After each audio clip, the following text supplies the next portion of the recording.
I see a larger pier on the horizon. You're surrounded by journalists. Hold your position.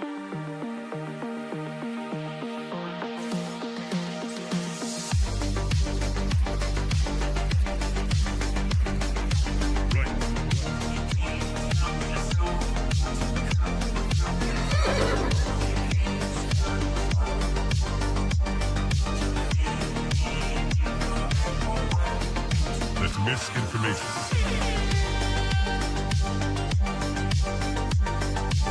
Market clearing order inbound. That's just wrong. We are surrounded by journalists. Hold your position. Come, get up.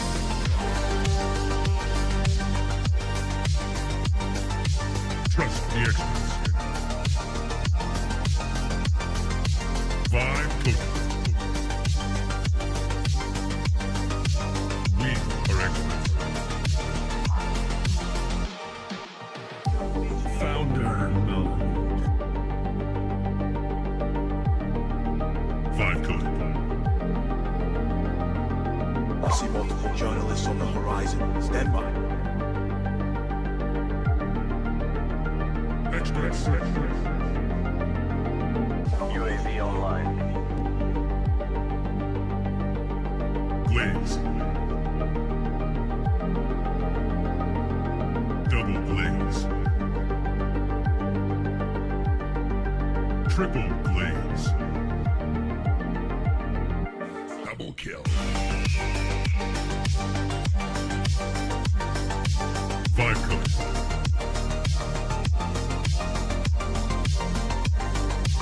Wrong.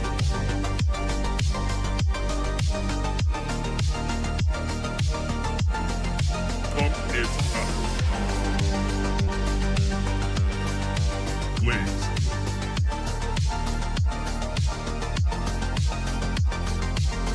Team deathmatch.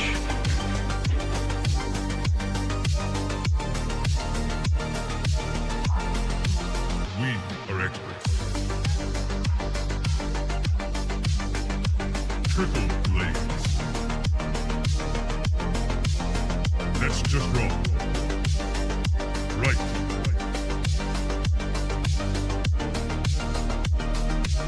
Market clearing order inbound. Come, get up.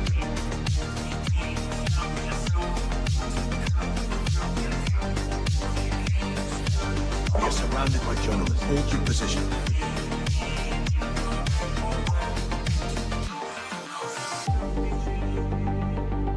Strike one. Strike two.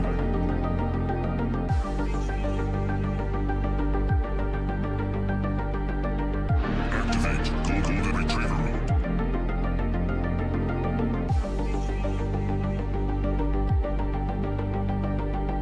Trust the experts. Market clearing order inbound. Vibe coded.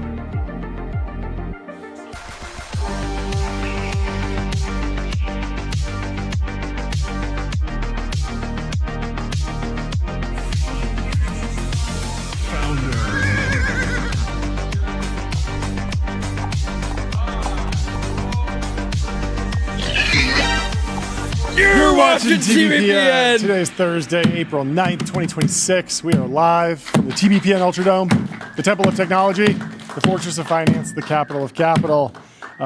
We have a great show for you guys, folks. I was getting a little worried Monday. There was not a lot of fundraisers going on. Sure. I was looking at the schedule, and I was thinking, is it over? And today, I'm happy to report that we're back. Andrew Dye is coming on from Alorian, raised a $55 million seed round. We got Kaseva coming on with a $38 million Series B. We got a $170 million Series C later, and then a $100 million Series E. And then a nice little mango seed from the Enclave team to cap it off. But Really fun show today. We got Sagar and Jetty from Breaking Points, our friend over there, coming on. We got Joe Weisenthal, Wise and Tall, and then CZ from Binance, who is releasing Freedom of Money, detailing Binance's rise to crypto evolution, and of course his U.S. legal battle. Memoir. And I'm excited to talk to Joe about who is Satoshi Nakamoto, and I'm also excited to talk to CZ about who he thinks Satoshi Nakamoto is. You would imagine that he's in a position to potentially have a good take on that. Anyway, there is a ton of AI news. Andy Jassy released the 2025 shareholders letter. Amazon is known for fantastic shareholders letters dating back to 1997. I thought he did a good job of sort of resetting the AI narrative. There's this AI lab horse race going on. Of course, we've been covering it all week. Anthropic's Mythos preview and Project Glasswing launched on Tuesday, quickly followed by news today that OpenAI also plans to deliver a model with advanced cybersecurity capabilities to key internet infrastructure providers. And there's this debate going on over how and when these models will roll out. I think this is going to be an ongoing trend. I don't think cybersecurity is the last model capability that will be slowly delivered to key companies first. Cybersecurity is a perfect fit for powerful coding agents, and people have been digging into exactly how some of these zero-day exploits, some of these bugs and vulnerabilities were discovered, and it makes a ton of sense that if you have a model that's fantastic at coding, it can basically try every single coding exploit, try new coding exploits across a huge number of open source packages, submit pull requests, and generally harden the internet infrastructure that we all rely on. So in general, it seems like the rollout of Mythos, although people are disappointed because they want to play with the latest and greatest model, even if it's very expensive, it seems like it's having a positive effect and should be a bit of a white pill for containing powerful models, having them have proper impacts, having them have a positive impact on the American economy, on our security, on all these different things. I do think, I wouldn't be surprised if we see something similar happen in biosafety. Now, the biosafety AI research loop is a little bit longer because you might have to go to the lab. It's not entirely existing in a computer, in a virtual machine that you can spin up and just brute force reinforcement learn against. But you could imagine if a model develops capabilities, maybe in the next run, maybe in middle of this year, if a model becomes powerful enough to design a harmful virus or something like that, you would want the lab that creates that model to deliver that to the scientific community and companies that can protect the population against the development of new harmful biological viruses, just like we're protecting the internet against cybersecurity viruses.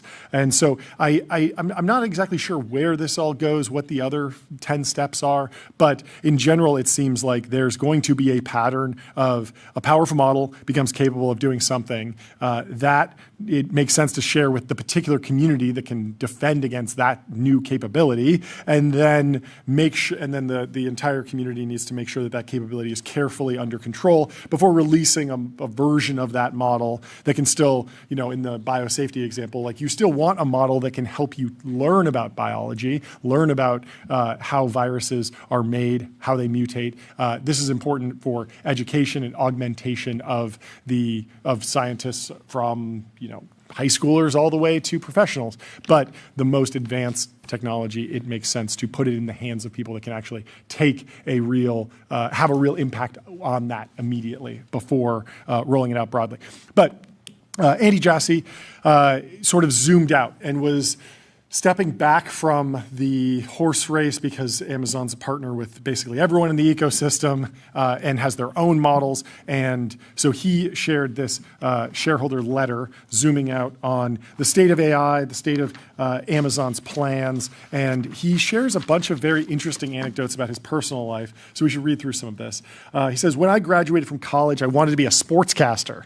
After sending my resume reel to many small markets around the United States and only getting 2 nibbles nibbles, I settled on doing sports production at a major network. To make extra money, I coached my former high school soccer team and worked at a retail golf store. 6 months later, a college classmate convinced me to interview at the consumer products company where he worked, and I spent 3 years as a product manager there. I left that job to try some of my own businesses. After deciding these businesses weren't my calling, I tried short stints at sales and investment banking before going back to grad school and ending up at Amazon 3 days after my last final exam in May 1997.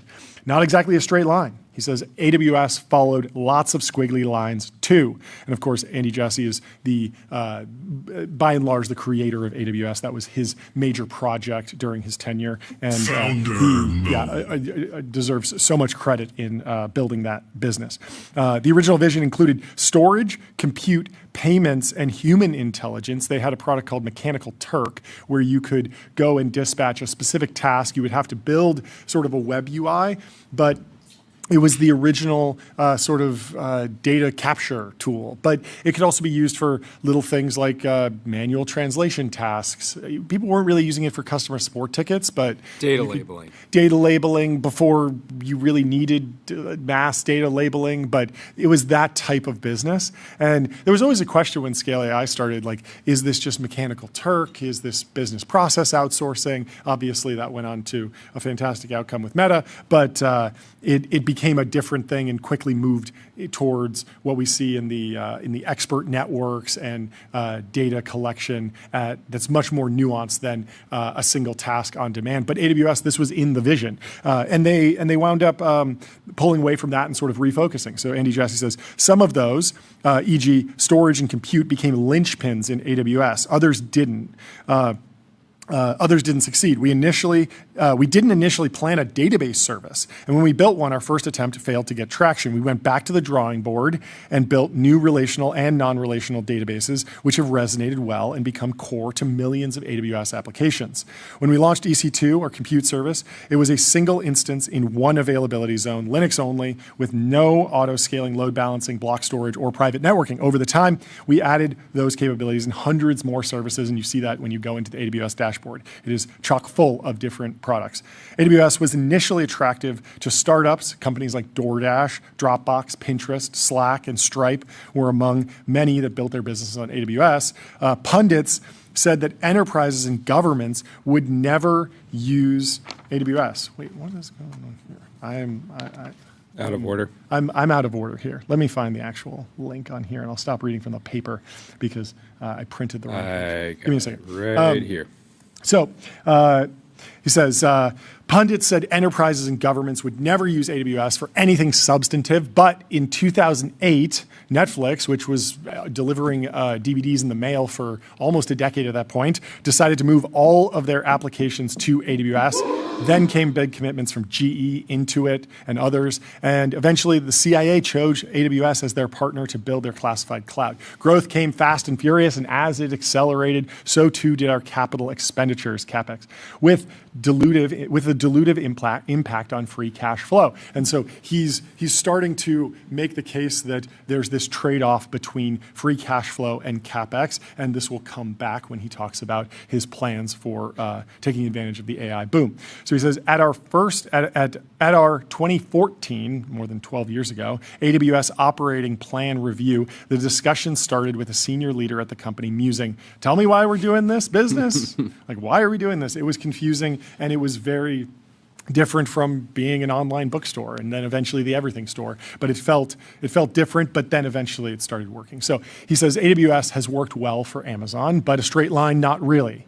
There's a band I like from New Zealand called the Beths. Have you ever heard of the Beths? No. We gotta listen to the Beths. They've written several excellent records with thought-provoking lyrics. I eagerly await new releases. And when their latest album dropped last summer, titled Straight Line Was a Lie, it made me think how prescient that expression is. Most long-term endeavors do not follow a linear top straight songs are generally considered to be Future Me Hates Me and Expert in a Dying Field. Interesting. And Little Death. I'm going to listen to the Beths on the drive home today. He says, any Beths sound Beths heads in the chat. So he's reflecting on his career and the twists and turns in building AWS. He says, most long-term endeavors do not follow a linear straight line up and to the right. Progress jumps around. It'll zig up, then sometimes stall or zag down or force you back to the starting line. Sometimes it feels like you're running in circles, but the path is rarely straight. That's because the world is complex and new technology, business model invention, competitors, global issues, or people and cultural shifts can come into play.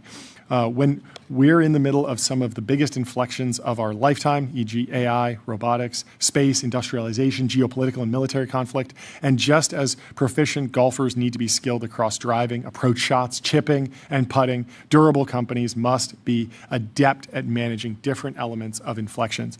I'll share some of our lessons below and why we're bullish on what's ahead for Amazon. So, he talks about how broad Amazon is these days: retail, logistics, AWS, ads, Kindle, Alexa, pharmacy. There are too many new efforts in flight to mention them all. He talks about the long push to bring robotic automation, acquiring Kiva in 2012. He also talks about all of the benefits that Amazon has brought to rural customers, who are often deprioritized by logistics. This is a classic thing when you launch an e-commerce site.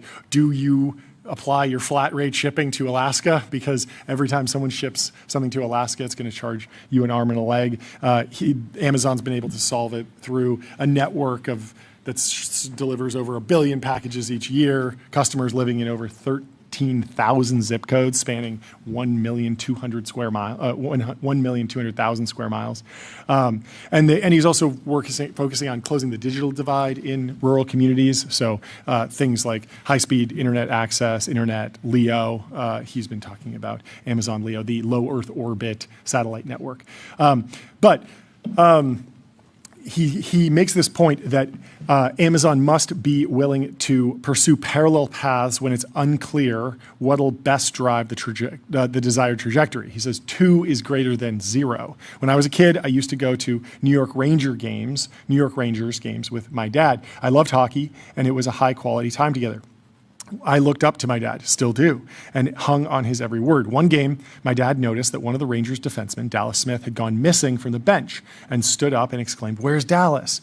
To which a nearby fan said, "In Texas, moron." So yes, it's very weird that his name is Dallas, I guess. That's the confusion? So yes, it's fairly obvious that 2 is greater than 0, but too often companies focus on what looks most tidy instead of ensuring they have enough efforts in play to achieve an important outcome. Let's go back to fast delivery in our retail business. We know how much customers crave it, and we see higher order completion rates when delivery promises are faster. So he talks about all the things that we know about Whole Foods and rolling out more stores, rolling out more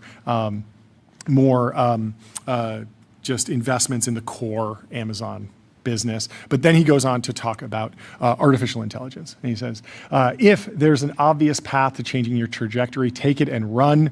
But most new jumps aren't forward like that. There's invention and experimentation required, and pursuing multiple paths gives you the best chance to find it. When you identify disproportionate inflections, bet big. Choosing which inflections are truly seminal versus just interesting requires judgment. Reasonable people can disagree, but if you believe you found one of these disproportionate shifts, you want to invest as aggressively as you possibly can. This will create investment spikes that will invite scrutiny, but the game changers don't typically accommodate smoother investment horizons.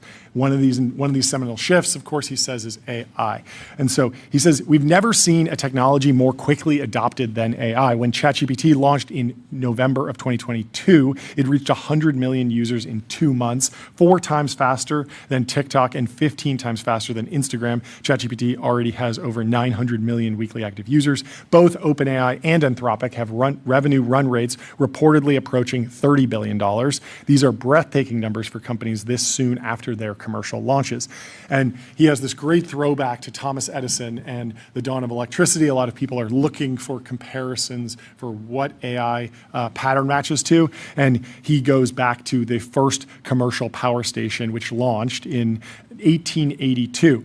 So at the time, most people understood the first commercial power station as a better way to light a room. That was going to be the main benefit of electricity. It was going to replace lamps, and you were going to have electric lights. But what they couldn't see was that electricity would eventually reorganize every factory, home, and industry on Earth. And he says that AI may have a comparable impact. The difference is that electricity took 40 years to get where it was going, and AI appears to be moving 10 times faster. And he says that Amazon's smack dab in the middle of this land rush, and companies are choosing AWS for AI. 3 years after AWS launched commercially, it had a $58 million run rate, 3 years in. And Amazon was already a big business at that time. So, he's talking about the twists and turns of launching AWS. It's a lot of products Seems so worked. quaint. It's very quaint to be 3 years in, have the backing of a massive company. And still 3 years in, only hit 58 million in run rate. He compares it to 3 years into the AI wave, which of course started in 2023, basically, and now we're in 2026. AWS's AI revenue run rate is over $15 billion in Q1 of 2026, which is nearly 260 times bigger than AWS was at the same point, and it's ascending rapidly. And so he highlights a bunch of reasons why customers are choosing AWS for AI. Obviously, they have a product in sort of every single category now: model building, high performance inference, lower cost inference that runs on Trainium, their custom silicon, agent building, secure environments, et cetera. But he says that AWS could actually be growing faster, and they are, in fact, limited on capacity. So AWS added 3.9 gigawatts of new power capacity in 2025 and expects to double total power capacity by the end of 2027. And AWS is monetizing that capacity as fast as it's installed. In Q4 2025, AWS reported 24% year-over-year growth and a $142 billion revenue run rate. That's a lot of absolute growth, and yet we still have capacity constraints that yield unserved demand. As an aside, 2 large AWS customers have already asked if they could buy all of the Graviton instance capacity in 2026, which is their widely adopted custom CPU chip. And he says, we can't agree to these requests given other customers' needs. You can't just say, okay, we're giving everything to one company. But it gives you an idea of the demand. And so he goes on to talk about the other projects. The chips business is on fire. He talks about in the CPU space, virtually all of the workloads ran on Intel chips until they invented Graviton in 2028. Has a 40% better price performance, and then of course they're working on Trainium and Nitro as well. And so he goes on to explore a little bit of how the AWS cache cycle works in a way that's faster than AWS, and it requires more short-term CapEx. So AWS has to lay out the cache for land, power, buildings, chips, servers, and networking gear in advance of when we can monetize. And so there's been a lot of reporting about our data centers delayed. We're going to talk to Sagar and Jetty about some of the news and the political pushback to the data center build out. But he says that it typically takes between 6 and 24 months before we can start billing customers, depending on the component. However, these CapEx investments fund assets with many year useful lives, 30 plus years for data centers, 5 to 6 years for chips, servers, and networking gear. And the free cash flow and return on invested capital for these investments are cumulatively quite attractive a couple years after being in service. However, in times of very high growth, like now, where the CapEx growth meaningfully outpaces the revenue growth, the early years free cash flow is challenged until these initial tranches of capacity are being monetized and revenue growth outpaces CapEx growth. We've been through this cycle with the first big AWS wave where they invested a ton of money in CapEx building the servers before they were able to ramp revenue. And he says, we like the results, even though we've been through that cycle of high CapEx, drawing down on free cash flow. And he says, we expect to feel similarly about this next wave with a much larger potential downstream revenue and free cash flow.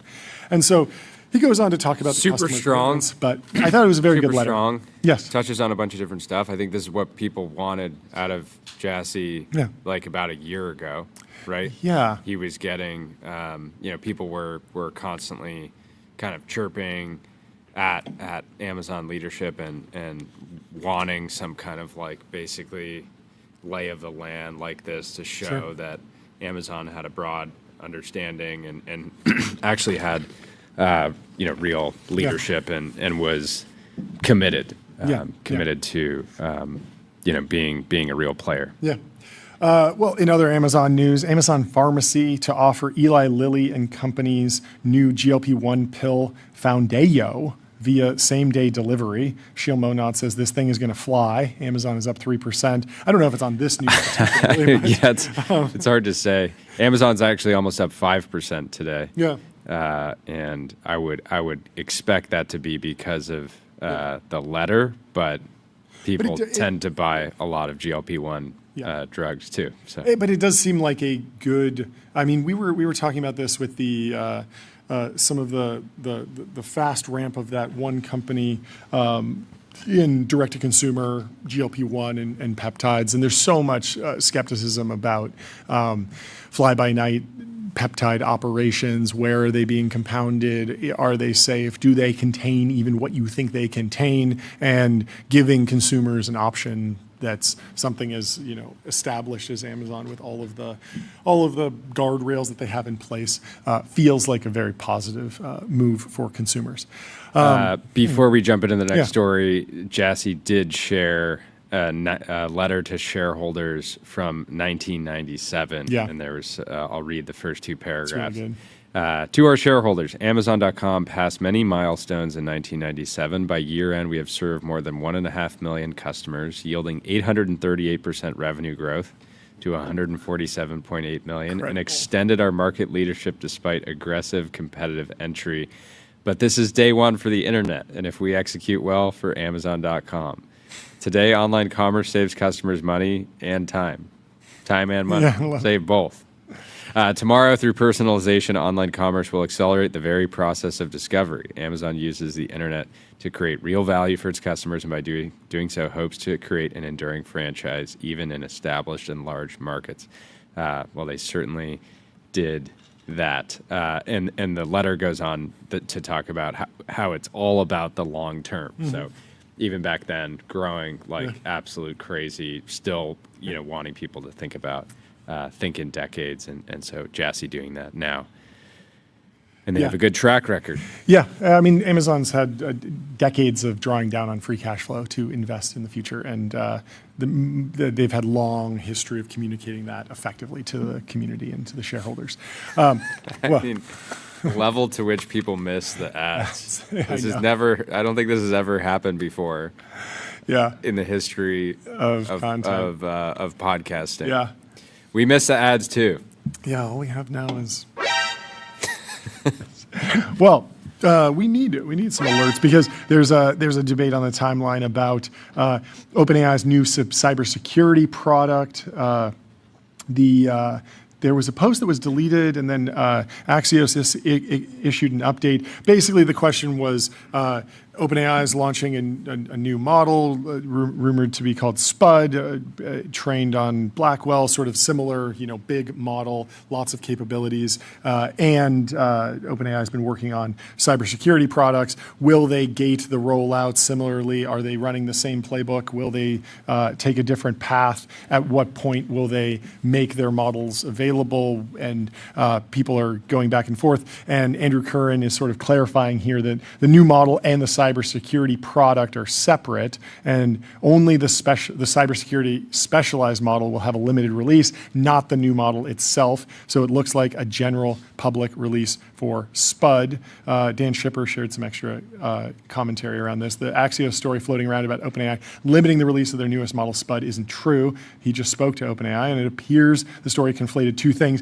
They do have a cyber product. They are testing with a trusted tester group, but this is not the same thing as Spud. The Axios story has now been updated. Yeah, there's a very strong argument to never release a model publicly that is specifically optimized for cyber. Yeah, right? Because you're just inviting a bunch. Think about the teenagers out there. I now get to be a super powerful hacker, even though you're just kind of probably should just be vibe coding a fun little app or something like that, right? Yeah. And so you would think having some cybersecurity capabilities in the model would just be better if you're vibe coding a product. It becomes secure out of the box. I'm just saying having this super powerful like Yeah. cyber focused product Yeah. shouldn't be the kind of thing that anyone like you should probably have to KYC to some Yeah, degree, sure, right? sure. Well, yeah, what do you think about Yeah, I mean, also I think when you zoom out on AI progress, Yeah. it is like very smooth. Yeah. Where like people were talking about this with Mythos yesterday, where like, well, actually, if you run even like an open source model, and you actually run enough times, you actually can find similar exploits. And it's just like kind of the efficiency of the new model Yeah. versus the smaller open source ones. Yeah. So like I'm pretty sure right now I could take 5.4 and I could just run it a bunch of times and I could find a lot of exploits. Yeah. Like people have the capabilities right now. Maybe Yeah, it's like a you little might bit get harder. flagged. Sure, yeah. yeah. But and also But yeah. I think I mean at some point like a lot of the coding agents I think you'll just see like in the in the system prompt or whatever of the coding agents it'll be like make sure you're checking to see if there's like big security vulnerabilities. Yeah. Like, even right now you can just ask Codex whatever you're building Yeah. something like are there errors or are there Totally. security problems and it will solve them. And this is the nature of every advanced model is that in order to understand how to fight something, you'd have to know how to build it. And this is true. I mean, I'm sure that the folks at CrowdStrike or Palo Alto Networks like could definitely, if they went black hat, it would be bad for everyone, even in the pre-AI era, and that remains true. And so having at least as much economic incentive as possible to put the resources and the tokens and the inference budgets towards like white hat hacking is good. There's also somebody in the chat is making the comment that there's a lot of precedent for this with bug bounties and like time disclosures. So oftentimes white hat hackers will go to companies and say that we found a really bad vulnerability. We're giving you 90 days until we publish it, but it is in the public interest to know that this vulnerability exists broadly. So we have to release it, but also we want to give you the time to react to this. And so it feels like you're sort of holding that company hostage a little bit. It can be a little bit tense, but I think if it's done, if it's done carefully, it can be sort of a win-win. Yeah, but I think regardless, like, Yeah. I think more KYC is probably the future, right? Even if you're just talking about like risk of distillation and stuff like this. Like I think I've talked about this before, where like, at some point you need more KYC to ensure like people aren't just like, training off the model or doing like nefarious things. Yeah. Meek Mill What's going on with pulled Meek out Mill? a slide from Bill Ackman. The slide What does it says say? a small percentage of songs are listened to. The overwhelming majority of music tracks receive zero or minimal engagement. AI is poised to exacerbate this reality. And so it shows that 0.2% of songs are culturally and commercially relevant. Oh, yeah. Commercially, relevant is 10% of songs streamed 1,000 to 100,000 times. And then Meek is dropping that into what looks like Claude saying, you're not in that 88%. You already skipped the whole bottom of the pyramid. You're already in that top 0.2%. That's People true. know your name.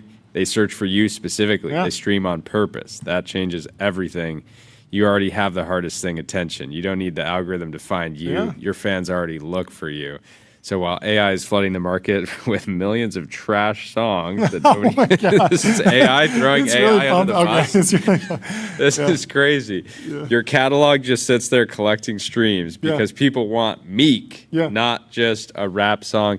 And Dimes Square Holdings says, first in my bloodline to see a rapper with AI psychosis commenting on a deck from I think it's General. a reasonable. It's a reasonable analysis. It's a reasonable analysis. I just think it's I think it's a little bit unfair for the AI to be dunking on the other AI. It's Yeah. just kind of like a crabs in Well, the bucket. there's a whole story about this in the Journal the other day about a local group that's lobbying against data center development using AI tools, ChatGPT, like very heavily to understand the legal code, how they can organize, who they should be calling. It sort of feels like a good use of AI in the sense that they're exercising their democratic rights properly through the correct channels. Like it could be so much worse. I don't know.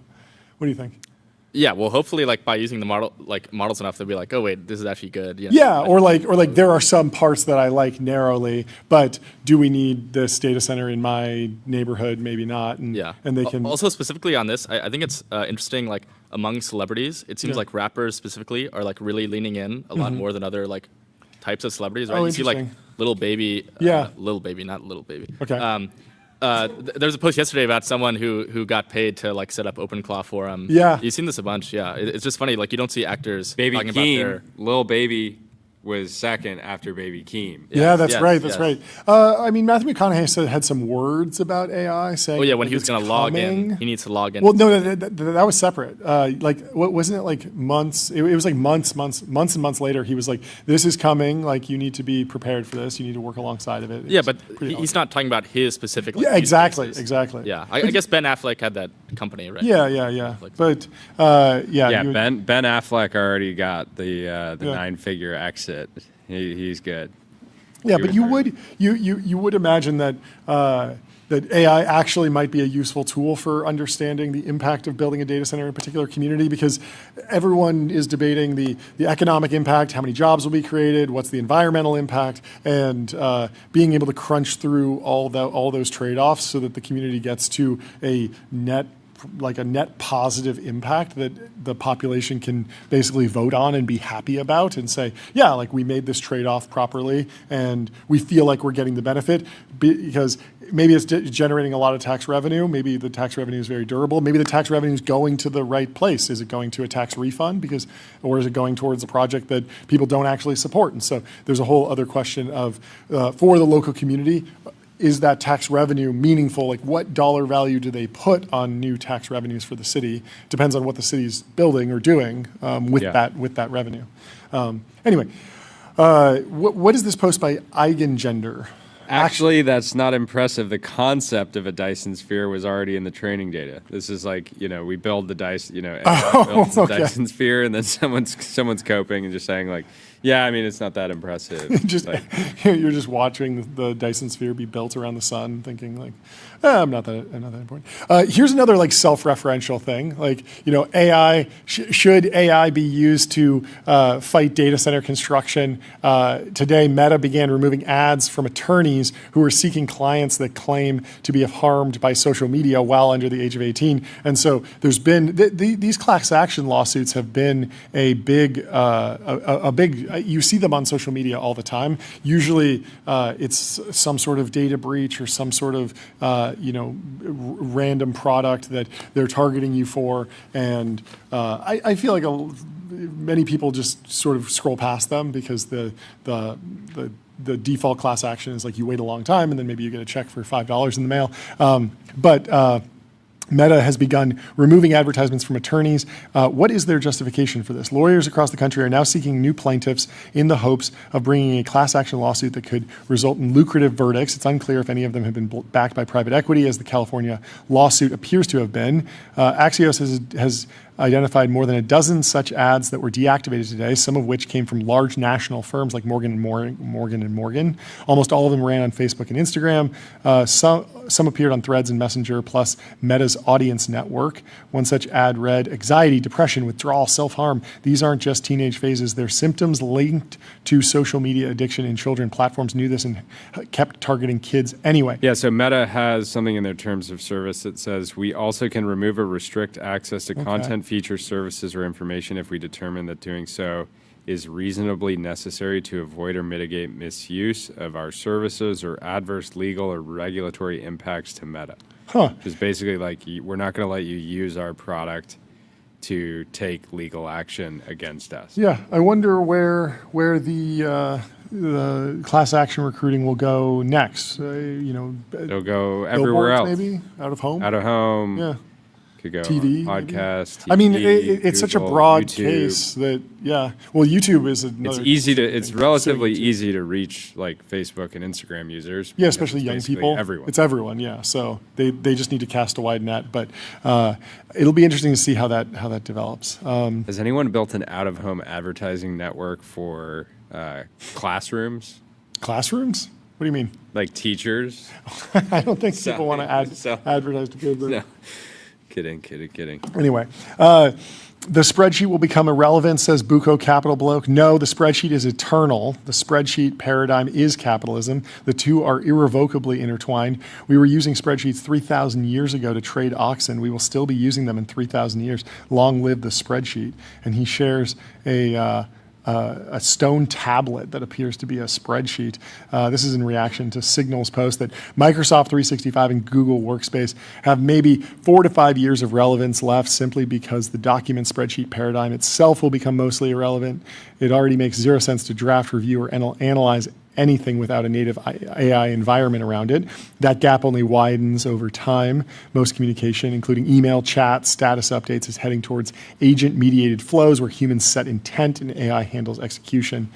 I don't know. I mean, it is like both can be true here because you could be in a world where if you need a spreadsheet, like the code is written on the fly and instantiated, like we saw Ramp launch Ramp Sheets very, very quickly, and it was a very full featured product that was clearly only possible to build that so fast. Like cloning Google Sheets is used to be insane. We had some luck cloning Slack recently. Yeah, our intern built like a very, very convincing clone. It's Slack sort of crazy in about like an hour. Yeah, like and I think it was on the $200 plan? Oh wow, like that's incredible. Yeah,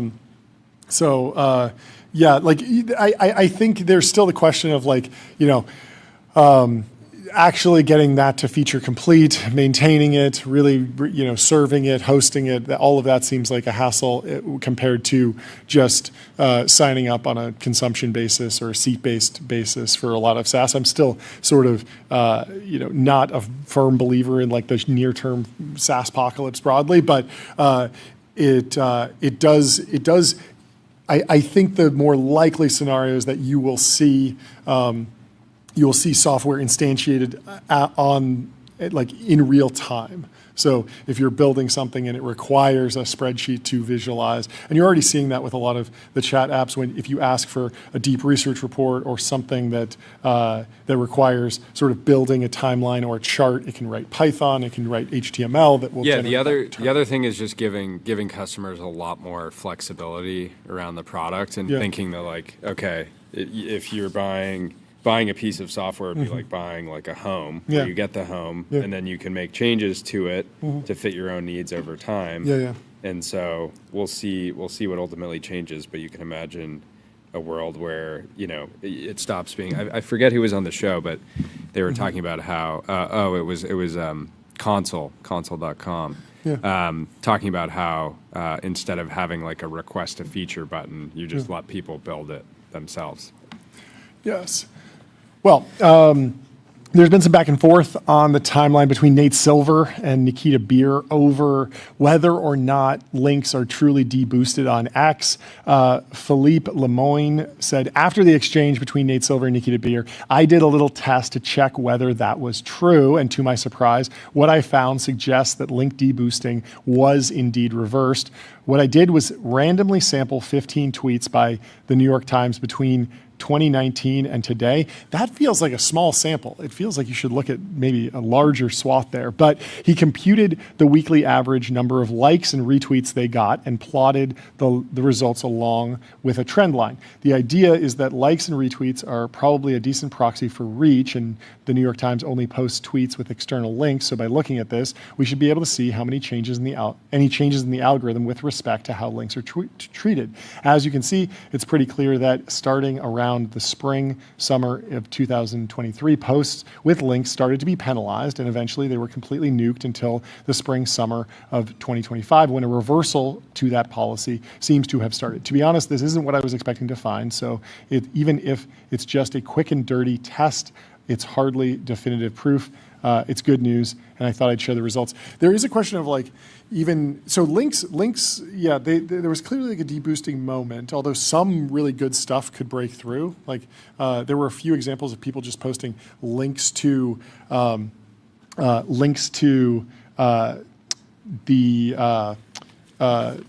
like Google Docs basically, and those would still rip somehow. And I don't know if that was like a specific link, but I think one thing has remained true the entire time. Yeah. Which is that if you are linking to content that is genuinely very interesting, Yeah. it can still do numbers. Yeah, and there is a little bit of maybe some feature of the New York Times where if you spent a year or two on X knowing that, okay, like there's sort of this adversarial relationship with links, you're going to open it in the browser, you might actually just develop a different habit of, okay, I go and read the apps. Like I definitely developed the muscle memory to open the Wall Street Journal app regularly and scroll that newsfeed separately. And I don't really look for as much cross-pollination as I thought. Anyway, we have Sagar and Jetty from Breaking Points in the waiting room, so we'll bring him in to the TBPN Ultra Dome. Sagar, how are you doing? I'm great, guys. Thanks for having me. Thanks for coming on. Let's start with the data center thing. We were talking about Andy Jassy. Yeah. The tie is. I'm getting brutally tie mobbed.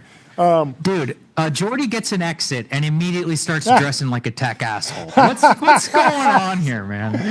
To be clear, I've been having. I have the limited edition Technology in Motion. Okay, well, why has nobody sent me one? How come Oh I yeah, haven't yeah. been sent Well, one? These are dropping they're in the soon. works. We'll send you one. You're gonna get to wear TBPN all day long. Yeah. So. That's great. So we were talking about Andy Jassy's 2026 shareholder letter, $200 billion of CapEx, tons of new data centers coming online. This applies to every company. You were hoping for a bigger number. Yeah.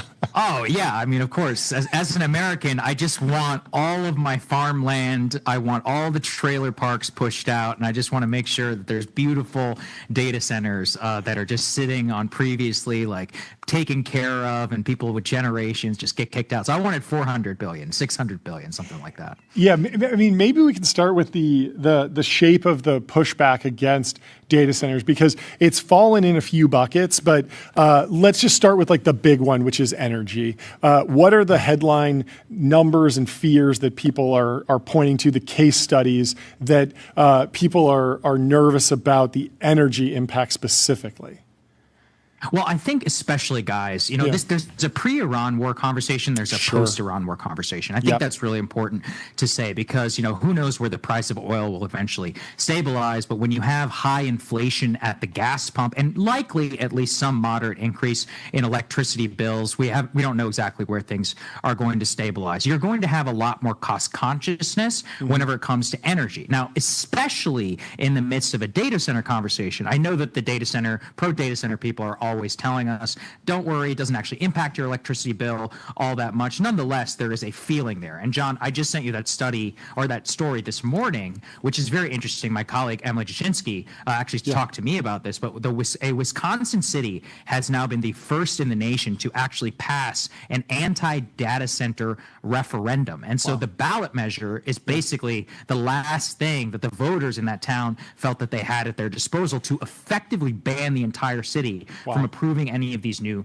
projects. You guys remember the guy who went viral in New Jersey who blocked the data center? I interviewed him on my show. He was a longtime viewer, actually, of the program. He was just like a normal activist type, but hadn't really engaged with it. And he went through the zoning, and he was like, look, these developers are making all kinds of promises, and he was concerned about water. And I know, again, the pro people are always telling me that that's not the case. Maybe, I got to see a little bit more evidence for myself. But there was an real quick, and city council. Go ahead. Is your mic? I don't know that you're on the correct mic. We might be on the gain might be a little high. I will give everyone some news about this. Wisconsin city passes nation's first anti-data center referendum. The vote suggests ballot measures could become a powerful new tool for grassroots activists. The chat thinks it's a foreign adversary. Doesn't want data you to center be on projects. the mic right now.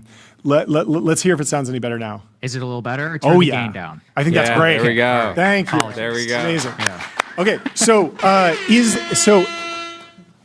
this local Wisconsin city referendum like the new playbook that will spread all over America? Are there other jurisdictions that are already looking to copy and paste this?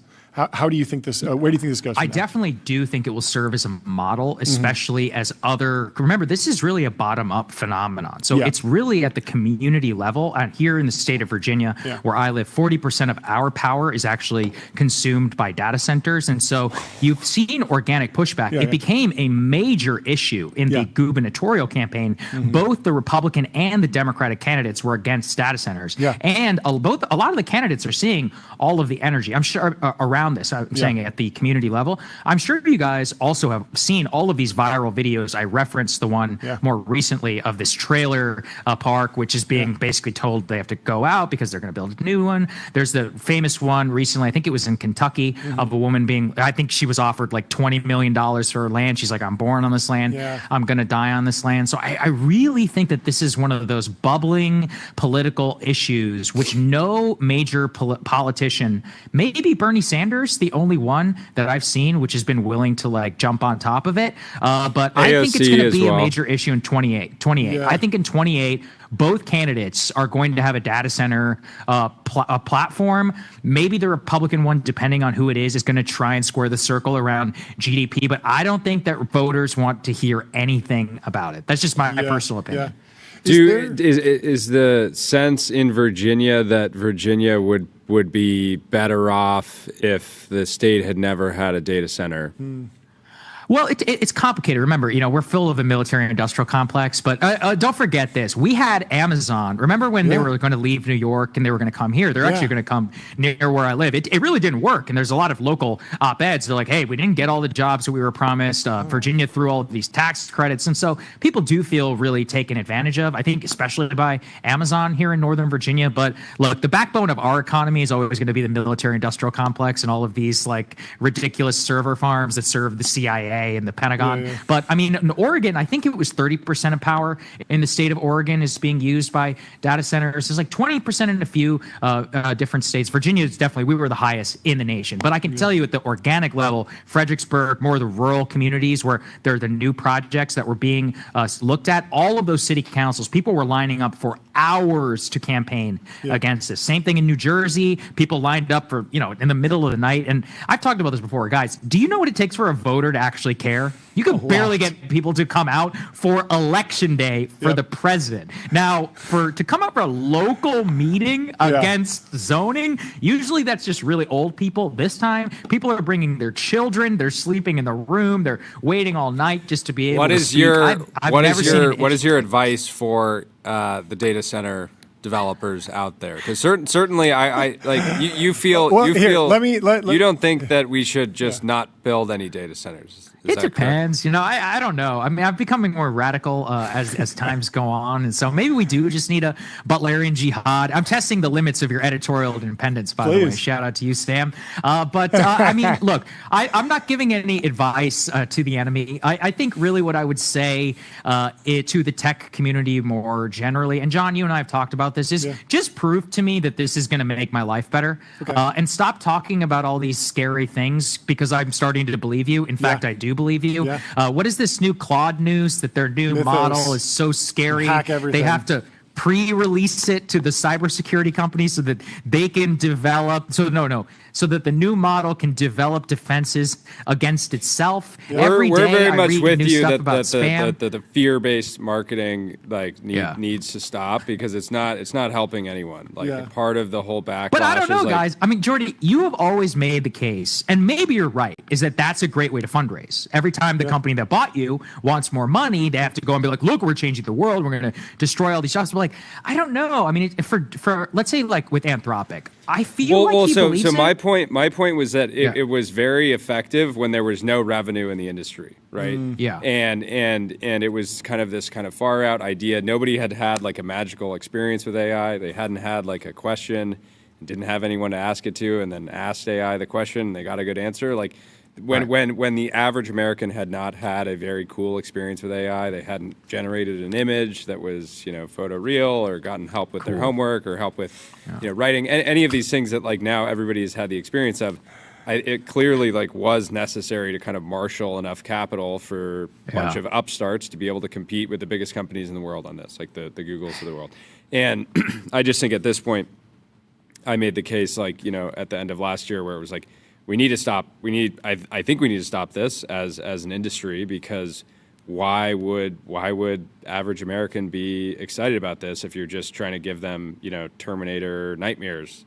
Yeah. But clearly the entire, some people in the industry still feel like they need to, because I think they really believe it.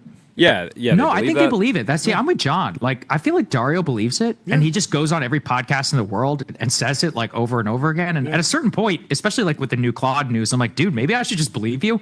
And people, what is it? People are taking leaves of absences because they're afraid. And I mean, you can only call yourself the new digital god so many times before. Look, again, I'm a Luddite. I don't know a ton about the technology. I listen to smart people like you guys and many others to try and figure out what's going on. But if anything, I just want to be able to convey to the people who watch this show, you're not very popular right now, and especially in the midst of a global energy crunch. I would just be real careful about strolling around town and talking about how it's going to bring jobs in, because nobody believes you. They all think that their bills are going to go higher. There needs to be, I think what this really needs, guys, is I don't think it can be solved at the federal level, at the company level. I think the government is going to have to step in and genuinely like codify, let's say, the executive order that Trump wanted to put in place, where every data center project is going to have to supply the amount of energy that it's going to use. It'd have to prove it to the local city council, to the state, to the feds. Like, there needs to be genuine democratic buy-in if we're all going to decide like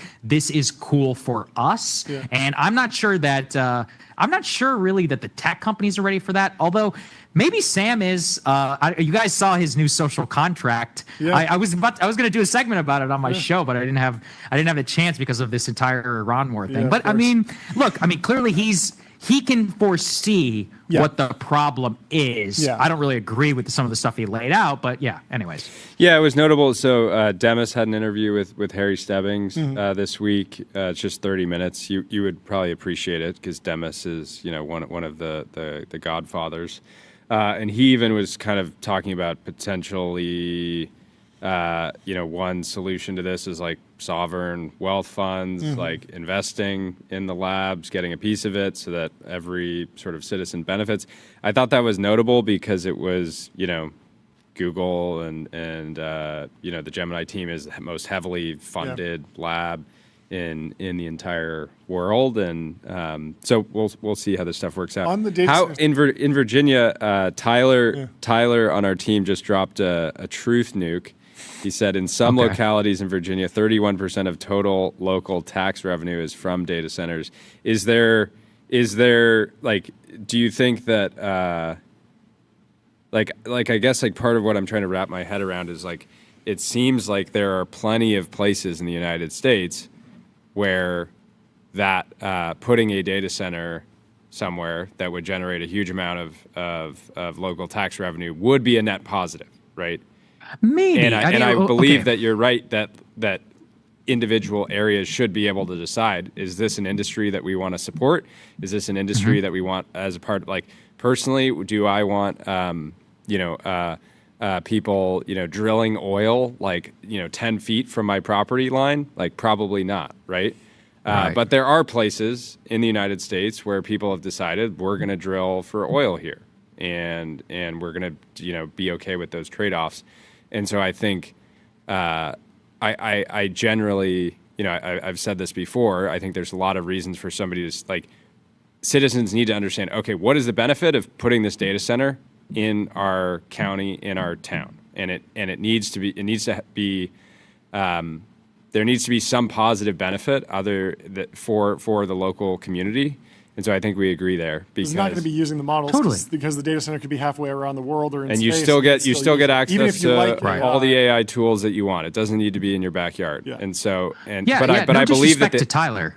Who's in the chat. But I mean, I do think, though, that tax argument, the problem is that largely, again, I'm speaking from a voter level, is they do not feel either that impact, or that they often, like with the Amazon, example that I gave you, is that we give these tax credits away, and then the promise is a lot of these things don't end up happening. Come on, guys, this is a tale as old as time. Every state in the country, remember when Amazon did that ridiculous pony show for every state to throw whatever it could to them, and then they ended up for HQ2. That's the project I'm talking about. Is that Virginia, where I live, also did that. And then of course, local politicians feel very burned, and a lot of the voters do as well. But ultimately, Jordy, I don't think we're disagreeing, man. Like local control is really what it's all about. That's what I'm saying. Okay. And I also think the feds, though, I do think that, considering the way that Trump and the AI industry are so, like, they really do need each other just because of the way, especially now after Iran. My God, can you imagine? Look at how much he's reacted to market swings. Yeah. One of the fears that I had really was that a lot of this, you're talking about sovereign wealth funds. John, you and I know the amount of Gulf money sloshing around Silicon Valley. I'm like, guys, we're about to see force majeure just get declared. I mean, if you see even 10% go down from QIA, SIA, or any of these other investment funds, you're like, that's like an extinction level event for a lot of these. Or they might reallocate. They might start funding all these defense tech companies and not investing in data centers. And don't forget that an Amazon data center was struck by Iran in the UAE, That's right. I believe. A couple of different tech infrastructure places were explicitly declared war on by the Iranians. So I do think that there's an element here where what we are watching play out, I think, politically and even geopolitically, is that foreign adversaries can see clearly that this is a potential pain spot for the U.S. economy. Here in the U.S., the administration is really aware of this, but there's also just this rising kind of populist tide against the data center movement and against, I think, really like abundance style assurances from politicians and from companies that after 40 years now, I mean, before data centers, it was Walmart. And before that, it was something else. There's always going to be like a small guy versus a big guy feeling, especially in rural parts of the country. And, I'm from Texas, Jordy, with the oil industry. So I get exactly what you're talking about, right? Like there's a symbiosis of we actually get rich off this stuff, so we're okay with drilling for oil. But there has been enough stories also even there where people go bust as a result, and there's a lot of animosity towards the oil industry, especially pre-shale revolution after things petered out. And I don't know, I've just seen this go politically in a lot of interesting directions enough to see that A, something is happening, B, is that the tide is not only just turned, but I think coming very explicitly. And what I would really advocate for is a genuine democratic process, because that's what it's all about. Like, people just feel like this is out of their control. About AI, especially. They're like, I want impact, I want a say. And I don't think they're wrong to say that. Yeah, what's really the flow for getting some sort of resolution on the federal level?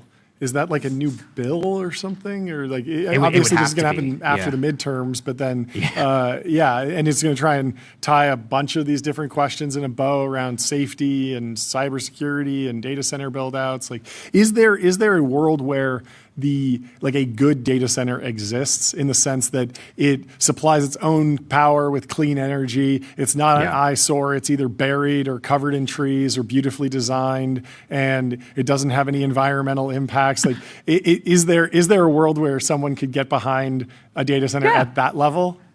Yeah, absolutely. And that's kind of the thing. Why are we just talking about data centers? I talked about this before. I read once a report of a guy who just came from China, and he said nobody in China cares about power with data centers because they just have a ton of power. He's like, we have energy, dude. He's like, bro, we don't care. He's like, you can build a data center. We're good. Like, we have cheap and abundant power. Sure. So if we have cheap, abundant power all over the nation, no one will care either just about data centers, especially if we have, cheap electricity. If there's no concern on the power generation level, and this is why I'm a huge advocate of nuclear power plants or whatever, renewables. I don't even care at this point. Shale gas has put it all in together. But I actually think our grid and the delay of our grid and really just the knowledge right now, we're not investing a lot more into it. It doesn't seem like things are propelling. That's what makes it a zero-sum game. It doesn't need to be this way. Like, really what we need is just a ton of power. If we have a ton of power, then we don't care about anything being built. Yeah. So is codifying the ratepayer protection pledge into law a good move? It would be a good move, but I don't think it's enough at this point. There's so much distrust, guys, like at the local level and on the political level. I recommend you follow Ryan Gerdusky. He's done some more recent work on the data center question. He's been talking about this. He's like, guys, this is just laying out there for any politician to pick up. And I'm talking about it from an anti-data center position. He's much more of an expert on polling than I am. Go and check out his feed and some of the work that he's done, especially not just on feelings against AI, but data centers, because I think he crunched the numbers. I know it was within the last couple of weeks that he looked at the question, and he just said there's an overwhelming animus and that people are angry. So it's not just, again, let's be very clear. It's about a feeling of lack of control over, you're coming to take my job, you're increasing my electricity, you're changing my nation, and I have to have a say as a citizen. So that's not just no longer about electricity. That's about the whole picture of like technology and oligarchy and the economy. So you're fighting against a very, very big force right now in the country. Yeah, no, it makes a ton of sense. Thank you for coming on and breaking it down. I'm sure we will be talking about this. Have you tried, just out of curiosity, to just not use any AI? I mean, it's impossible to not use AI now because every company, for the most part, is using it. But have you tried to do your own personal pause, just for a few weeks? I should try. You should try. Good idea. I want let's get you back on the schedule for a few weeks from now. And pause in the AI, meantime, pause just your own promise AI us use. you will not use any AI at all until your guys. Next it'd be appearance. So hard because even the chessboard behind me has built-in AI. What? It's everywhere. Yeah, it's got the built-in. It's got the chess. No, engine. it's fine. You can just don't play chess, bro. It's fine. No, I can't do it. I can't. Just get an old school board. You're fine. I've been one-shotted by the game. I've been completely one-shotted by the game. Anyway, that's thank you so much for coming on. We'll talk to you soon. Great to see you. Great Thanks, to see guys. you. Appreciate You're it. always helpful. We'll talk Cheers. to you soon.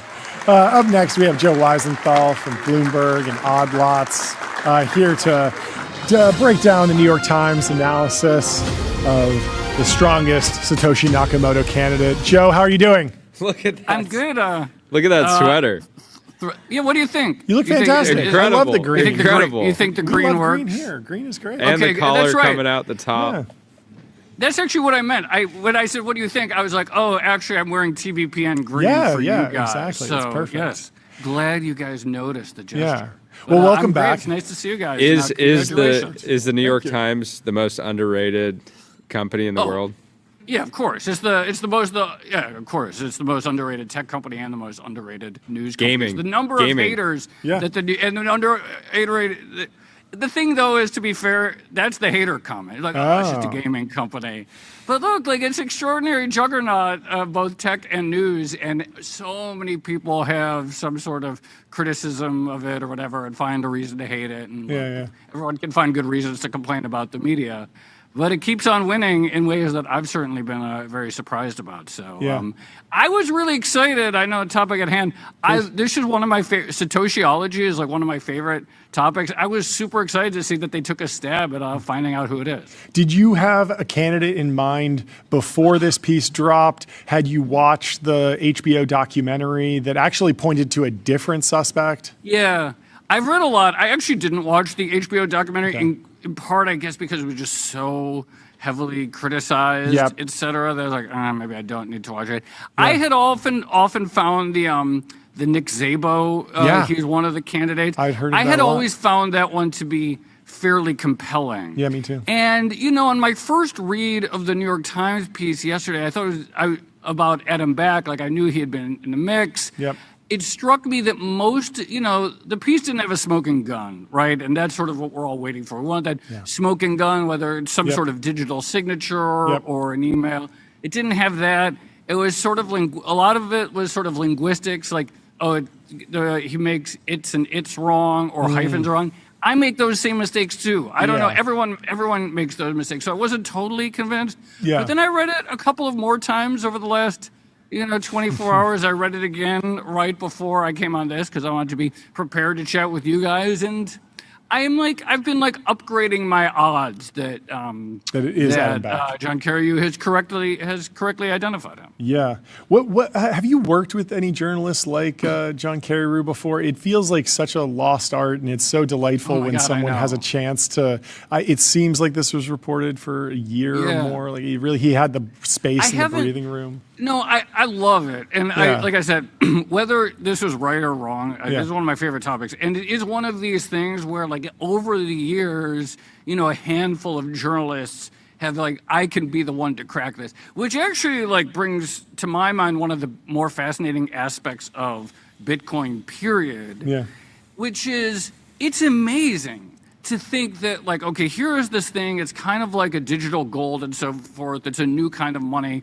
And whoever Satoshi is, he or her, group of people, whatever, maybe it is Adam Back, maybe it's not. But the OPSEC, I mean, can you even fathom being online for several years in a way that could not be traced back to you definitively? Like, I wouldn't even know where to begin. Yeah. I wouldn't even know where to begin how to, like, interact online in a way that, like, I could ensure my anonymity.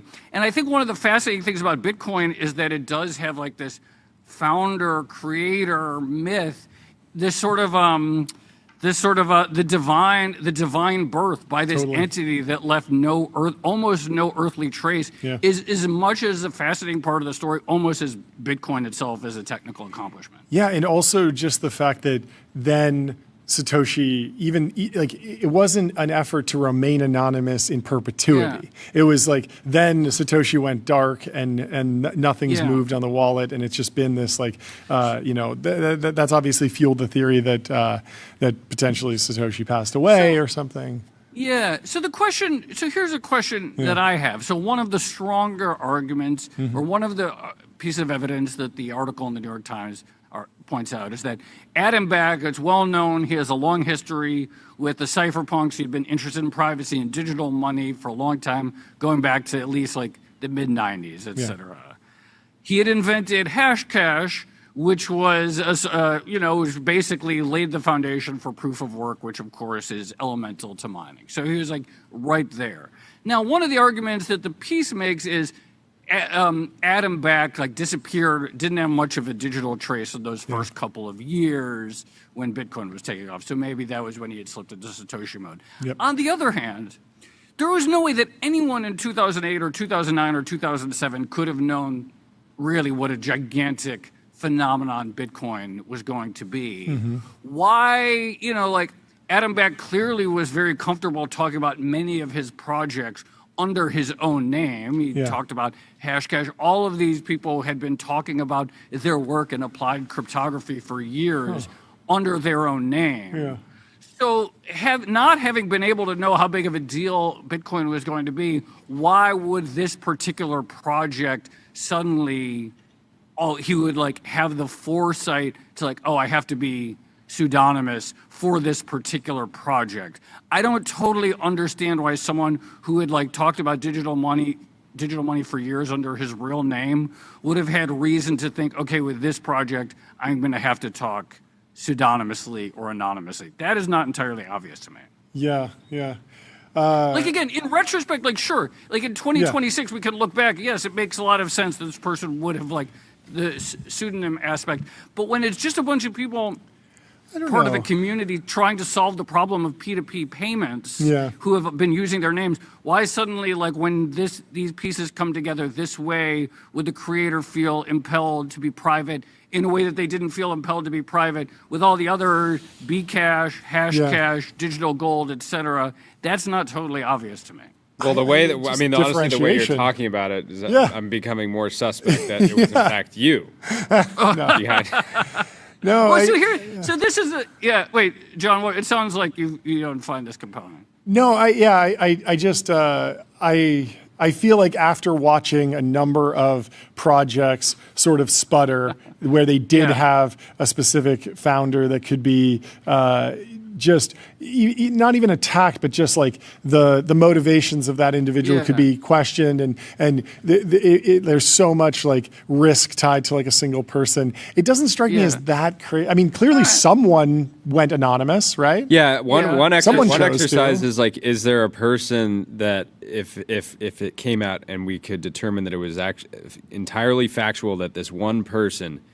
Who's the kind of person that would make the Bitcoin sort of trade up in value, right? Because there's like, I can't really think of anyone. I can think of a lot of different groups that it would trade down dramatically. It comes out, it's some government entity, that goes down dramatically. And so there's not a lot of like ROI for anyone on a personal level if they're a holder. One of the funny things about Adam specifically, if you go to like his Twitter profile, it says, it lists his accomplishments, and it says he is the inventor of Hashcash in parentheses, Bitcoin mining. And what's funny is many people over the years have actually accused Adam of overstating what his claim there. It's like, yes, there's clearly a lot of overlap between Hashcash and the notion of proof of work that was elemental to how Bitcoin mining worked. But Hashcash itself is not Bitcoin mining. It is a sort of a thing that it was one of the antecedents or the whatever to Bitcoin mining, a similar technique, the whole proof of work concept. So there's been this claim that actually one of his issues is that he overstated his invention or role in the creation of Bitcoin, which is very funny. Like if it turns out it's him, that for a long time the accusation was that he overplayed his role. And then the other thing that's strange is that like since he's had like so. And this is mentioned in the New York Times piece. He was one of the guys who last year or whatever launched one of these Bitcoin treasury companies, right? Like a MicroStrategy-like entity that was just going to hold a lot of Bitcoin. And does that sound like something Satoshi Nakamoto would do? In my opinion, not really. But then the flip side is, well, that's like the best OPSEC in the world. Do a bunch of stuff that feels a little bit scammy, feels a little bit cheesy, feels a little bit like opportunistic. This guy is definitely broke. There's no way. Right. There's no way. There's no way he's got the tens of billions of dollars. Yeah. That's what I'm saying. So it's like on the first pass, I was like, no, like Satoshi is not going to like launch a little like mini-me MicroStrategy company. Yeah. This does not seem very likely. But then the flip side is, man, if you were someone who like maybe some suspect of being Satoshi, what would be the thing that would be the least Satoshi-like thing to do? Yeah. And throw people like, Bitcoin maybe it would be like create a Bitcoin treasury company. Yeah. So or even if you there, were Satoshi, but you lost the keys in some sort of silly mishap, then you would want to get back in the game because you're still a believer, but you don't have access. Yeah. Anyway, well, last this is question. The other yeah, sure. Last question on the Bitcoin thing. Did you ever go down the Paul LaRue route? And were you ever a Paul LaRue believer? No, I was really never convinced. a Paul LaRue guy. Which one was that? So he was a former criminal cartel boss, informant to the U.S. Drug Enforcement Agency. He created TrueCrypt and was really early in basically spamming like the classic email spam of like mail enhancement. He would spam that out, scam everyone. He became so deeply entrenched that at one point he didn't just own a like domain name and he would switch the URL. He owned a TLD or like a registrar so that no one could kick him off, and he could create unlimited new websites. That's pretty funny. So he would just create a new website every day, and so the Gmail filters would get confused because we've never seen this one before. I love that. The thing is, I've always thought like that. I don't know if any of you ever read it, but there's an amazing book by an NYU professor, Finn Brunton, called I think it's called Digital Money. Okay. And it's about the prehistory of Bitcoin. So it's about this community of the cypherpunks in the 90s and 80s, and actually even going back to the 1970s, where people were talking about this fact that as the world was going to go online, it would be very difficult for me to send you a payment without the need for like a third-party database. The idea of like, we need something that's cash-like, a bearer instrument on the internet. Yeah. And I think this is like a really important thing to know is that there was a small group of people that basically for 3 decades or more before Bitcoin had been trying to solve this problem. And so like in the New York Times piece, it points out that Back had been talking about all of these things that Satoshi had been talking about. And my first response is, yes, there were a lot of people. Of course they did, because this was this core group of people who for years understood that in the online context, if payments were ever going to be a thing, we would need a third party. And if there was a third party, they can block a transaction, they can reverse a transaction, they can penalize you for making a bad transaction, et cetera. And so this was understood by some people from day one of the, pre-internet, that this would become an issue. And so I'm not surprised that they were all using roughly the same analogies and so forth. Yeah. The book is Digital Cash, The Unknown History of Anarchists, Utopians, and Technologists Who Created Cryptocurrency. And I will recommend a book to you about Paul LaRue. I think it's called The Mastermind. And I believe it was optioned into a movie. I'm not sure. I think Michael Mann was going to do it, and that sounded really good. But the book is fantastic. Anyway, that sounds really fun. Has this been like a nice reprieve for you from covering the war? How have you been processing the constant constant gyrations in the oil market and the broader financial market. It feels like such a hard thing to cover, but obviously you've been doing a great job with odd lots and beyond. Thank you. The stakes are, I mean, it is a hard thing to cover. It's an awful thing to cover, right? It's a war, and wars are awful, and the stakes are so, there are so many ways that wars can get more, as catastrophic as they are, get even more and more catastrophic. So it's like, but it's also like an extraordinary story for the things that we like to cover, which is like understanding the real flows of the economy. And, prior to this war, I had not fully appreciated essentially just like how, I mean, I knew about, for oil, I was aware that the Strait of Hormuz was a very big deal. But like the degree to the fallout, whether we're talking about like fertilizer, whether we're talking about not real just estate like, real estate in Dubai. You guys had a great real estate in episode Dubai, on that. Yeah, it was of crazy. course. Which real estate in Dubai, which we probably.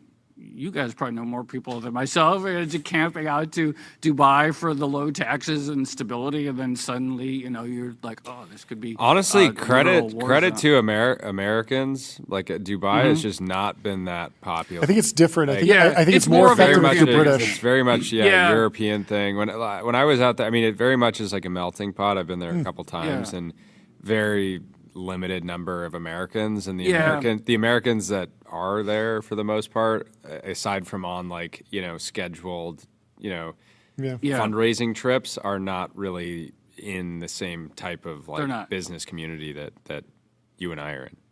Yeah, it does seem like more of like a British thing, specifically in terms of like going there for the low taxes or the stability, et cetera. But yeah, like all of these things getting upended, or the specific, not just oil and gas that goes out of the Strait of Hormuz, obviously, but then like the specific acuity and pain points that are being felt in Asia specifically, and how they're already having to go into sort of like a 1970s rationing mode, where you see these headlines about if you have, if your license plate ends with an odd number, then you can drive on this date. I mean, the economic reverberation, it was clearly the biggest sort of global econ story since COVID. Yeah, I was reading this article in the Economist this weekend in Buttonwood about how it feels like the market is not actually able to process what a 20% decrease in oil rates is, and it feels like, I don't know if that's just like hope that there will be a taco, that there will be a quick resolution, but the key stat that they were latching onto was that even if everything was world peace tomorrow, just bringing resources and infrastructure back online, just starting the flow and moving the ships again takes 3 months, 6 months, and so you will see reverberations through the economy for months, if not years, even if we get a good outcome immediately, which is what we're all hoping for. Yeah, some sort of benign outcome, but like. This is the weird thing, too, and you're spot on, and this is the weird thing, which is that if you talk to the commodity guys, they're like, this is unbelievable. This is like a scenario that we couldn't even really have contemplated. And then you look at the stock market, and, oil is up a lot. It's not like oil markets are not registering. It's up a lot, but then you look at the stock market, and it's flat on the year. Like, as of the time or it's like down 0.3%. Yeah. I mean, it's stunning, because you have to remember that like the last thing we were all talking about prior to the war was like, oh, every legacy business model in the world is going to zero because AI is getting so good. So that was the first 2 months of the year. Yeah. And then the third month of the year is this war that massively shoots up the price of oil, kind of like takes the prospect of rate cuts off the table. And we're looking at a market that's flat on the year. Like, it's really like, I'm sort of an EMH guy, and so I always think if I'm missing something, I just trust the market. Yep. It's very strange. It is very strange. It's very strange. It is very strange. Have you found any particular corners of the economy that are serving as white pills these days? Because it feels like a year ago things were sort of there was political chaos. We were talking about the tariffs and whatnot, but it felt like broadly most industries were sort of seeing reasonable advances. Things were much less controversial, and we're in a much more tumultuous time. I mean, it's hard to disagree with that. I mean, I think that there's basically I think most people say there's basically two parts of the economy that are growing, and one is anything related to AI and data centers, et cetera, obviously. And the other is like home healthcare jobs. And I don't think much has like changed on that front. And unfortunately, again, let's just go back to the world of February 26th before the strikes had begun. The issue was we were already still at that point well above target for the Fed's inflation. Now, there were reasons to think maybe it was trending down, maybe there's some softening, et cetera. But even with just essentially two cylinders out of, I don't know if the cylinders analogy is great because I don't know how many cylinders, but two cylinders really firing, like, okay, ongoing need to like provide people healthcare and then AI. Even with that, the economy was like under a certain level of like strain with price stress. And so then you add in, okay, now like all forms of commodities are going to be more expensive. They're spending, of course. Wars are very costly from an expenditure perspective. And so where does that leave the rest of the economy that's not AI or healthcare? I have yet to see.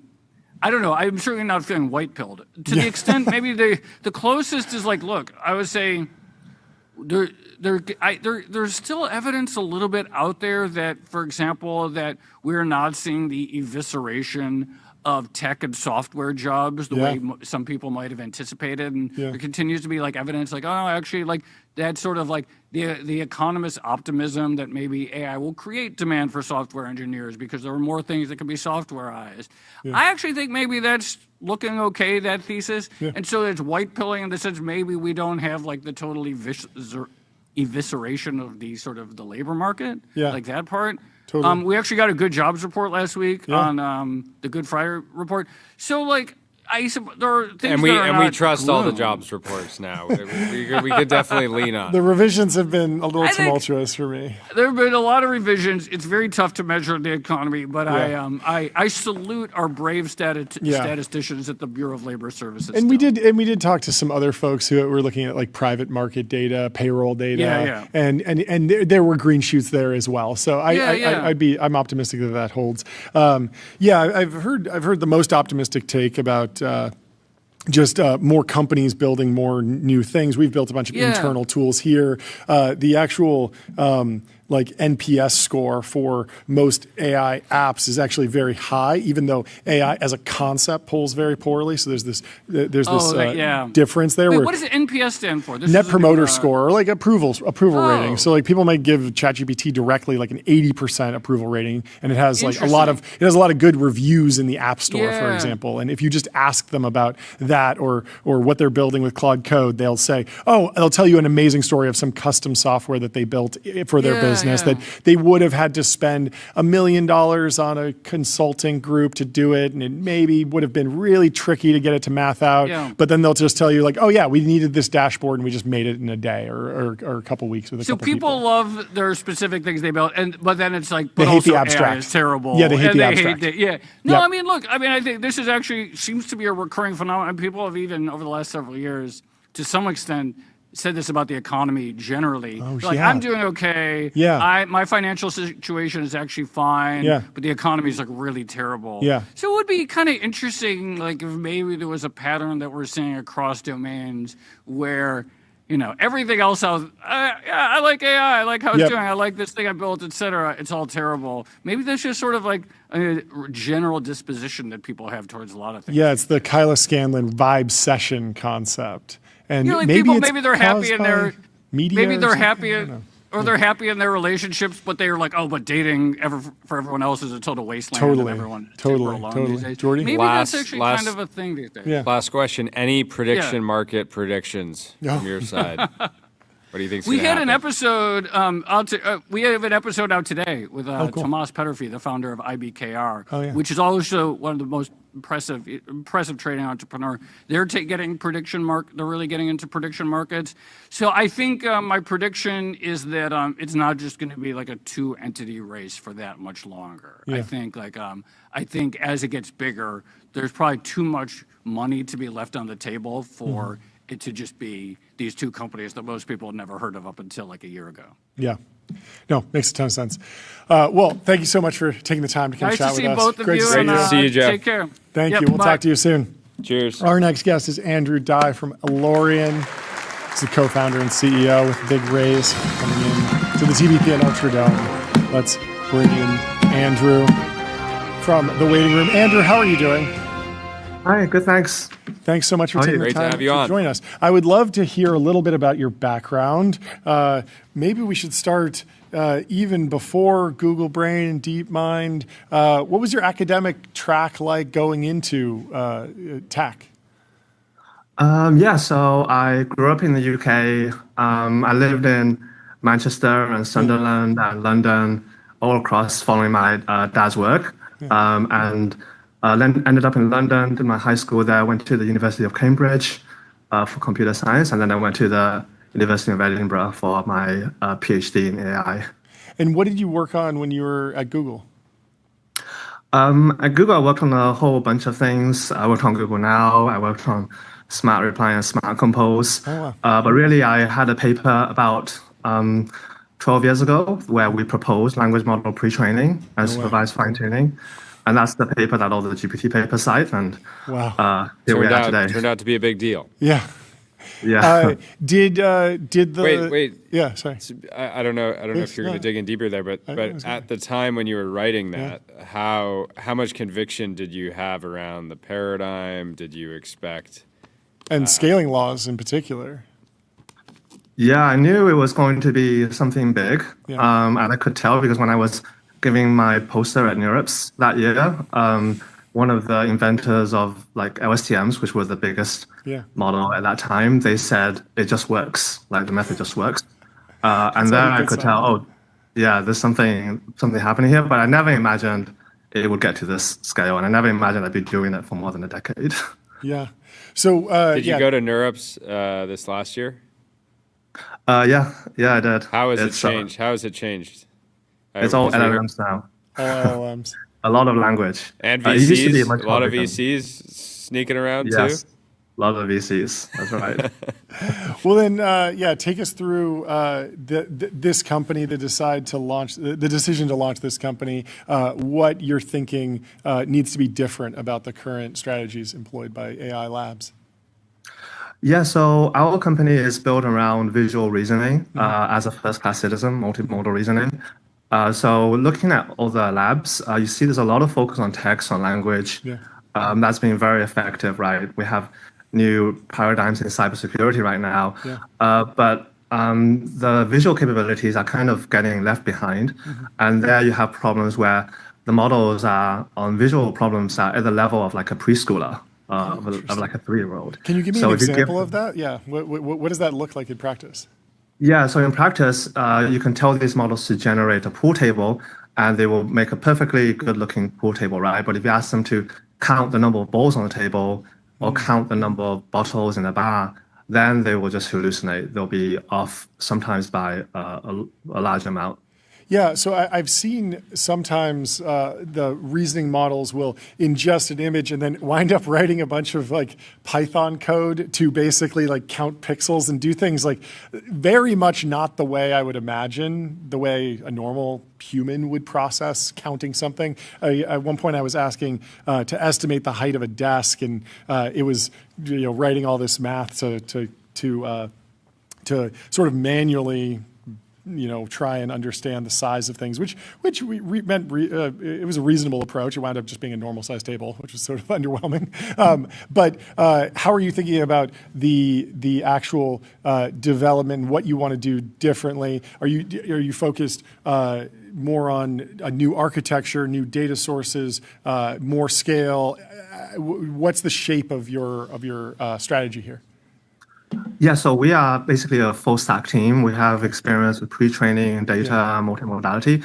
So we are essentially building specialized models that includes new architectures for visual reasoning, a very specialized sets of data with specialized data processing and new RL algorithms. So we expect to be running the full gamut of changes, and this is really needed to really make a breakthrough in visual reasoning. What does good training data look like today? Is it synthetic? Is it images, videos, 3D, virtual worlds? Like what's the shape of what's valuable? As you can expect, it's a bit of everything. All of it. Everything. But yeah, definitely natural data. So data that's not generated from a model is more valuable and more useful. Data from a model that's synthetic data has the risk of putting the model into like a weird place where it just outputs like M dashes or just like tries to repeat the same thing all the time. Yeah. But yeah, data around the natural world, around the 3D world, that's invaluable. What do you think the cybersecurity analogy is for visual reasoning? Like cybersecurity is so equipped for text-based models, coding agents. The entire cybersecurity threat can sort of be understood as a big string of text, more or less. Where do you think visual reasoning goes in terms of applications? So for applications, one of the most promising ones that we're seeing is engineering. So right now, all these engineers, mechanical engineers, hardware engineers, and also architects, they're drawing all these diagrams in CAD software, which has been developed around the last few decades, but there hasn't really been AI breakthroughs there. Yeah. People are still doing basically the same thing they've been doing for the past few decades. And so what we will do is we will produce models that really understand these drawings. Say you have a real estate floor plan and you want to say, make this bedroom bigger or add an extension to my house, right? Yeah. Right now, that would take weeks and lots of manual time. Yeah. And then you have to follow building codes, make sure like everything is correct.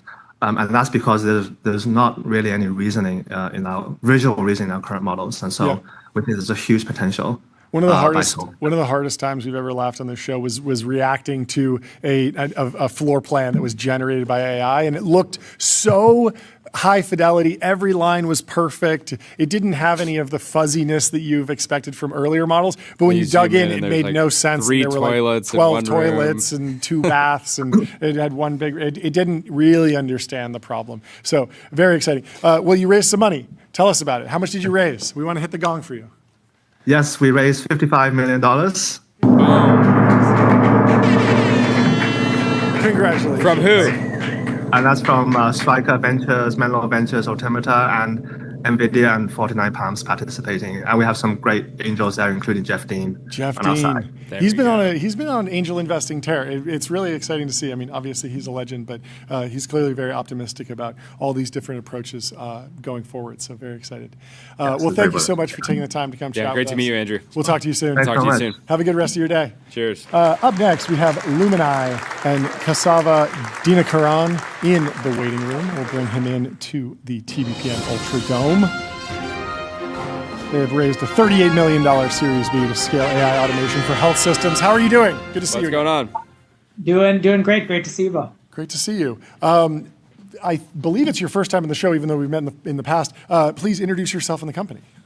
Yeah, I'm Keshav, one of the co-founders and the CEO of Lumini.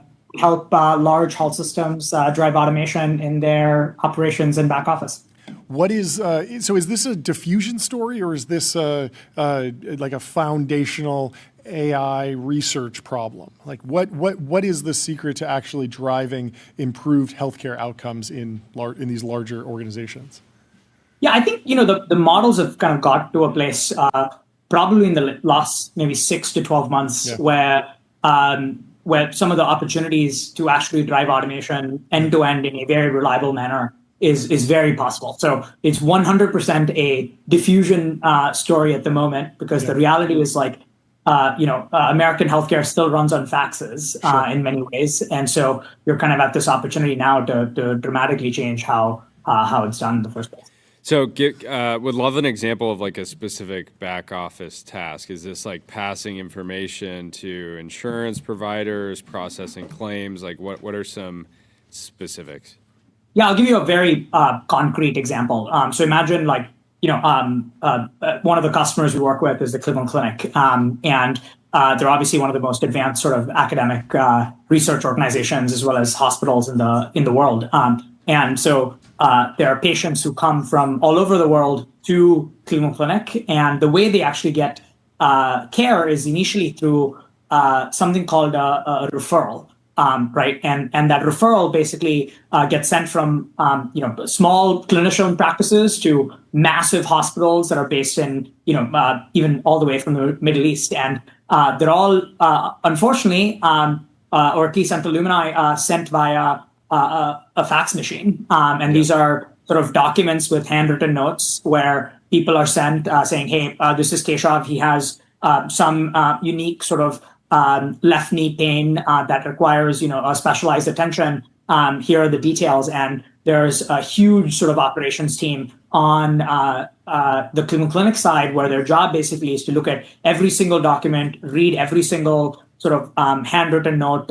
And by the way, these fax lines are open. Sorry to interrupt, but you guys, so just so I have it correct, you guys are making humanoid robots that can write handwritten notes to fax back through a physical fax machine to the original sender.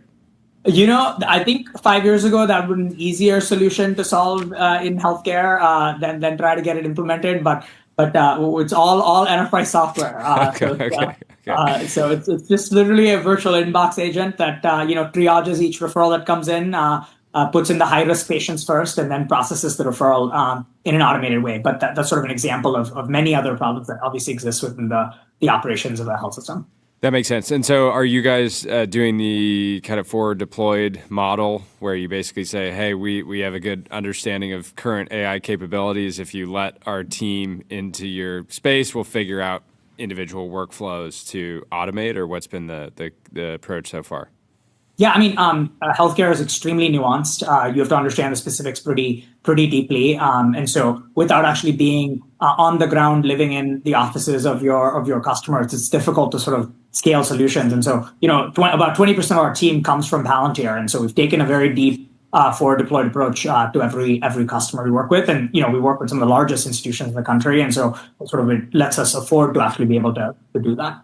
How much about deployment diffusion is gated by regulatory or approvals versus it's a less maybe, obviously there's a lot of tech native people in these healthcare systems, but they might be a little bit less online, a little bit less aware of the progress. And so there's just an education element versus, understanding the cost trade-offs and actually implementing the processes.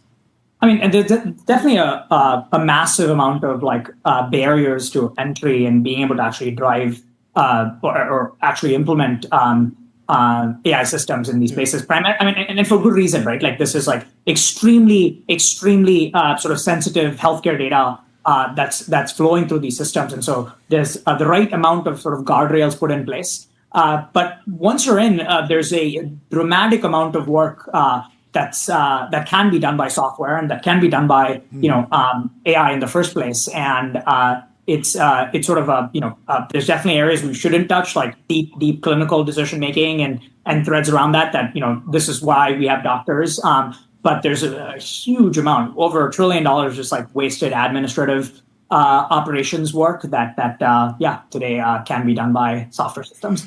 How are you thinking about on-prem these days?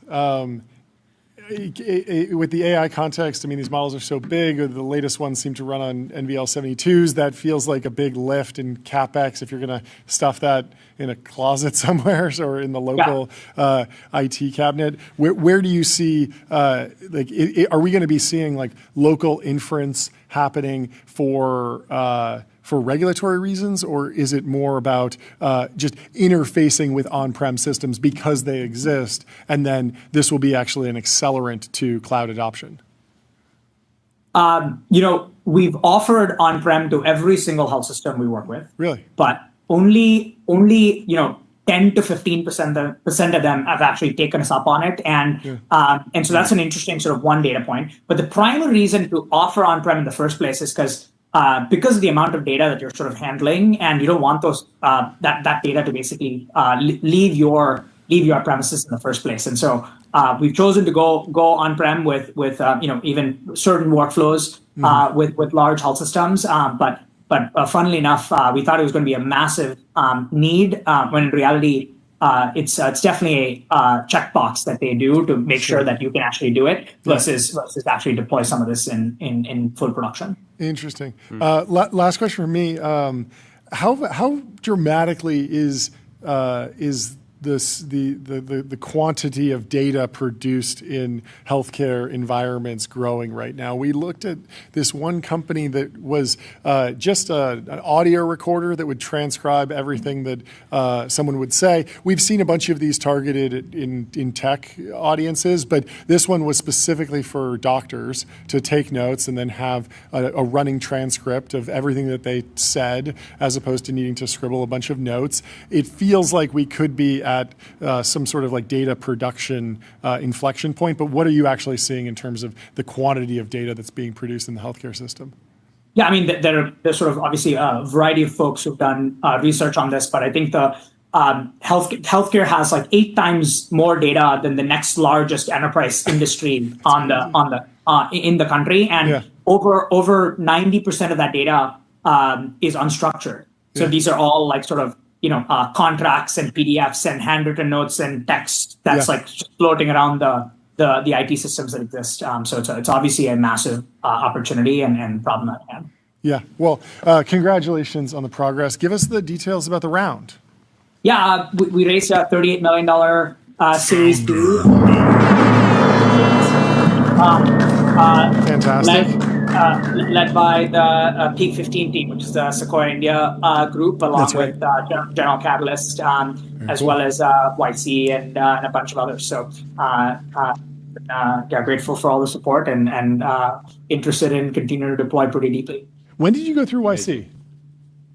We actually started in summer 20. So, I've been sort of in the game grinding for the last I love it. 5.5+ years. Yeah, but I mean, what you caught the perfect inflection point. I'm sure you've done a ton of work to set up for the success and take advantage of the progress in AI broadly. So congratulations. What a fantastic story. Great Thank you stuff. so much. Great to meet you. Yeah, have a great rest of your day. We'll talk to you soon. Goodbye. All right.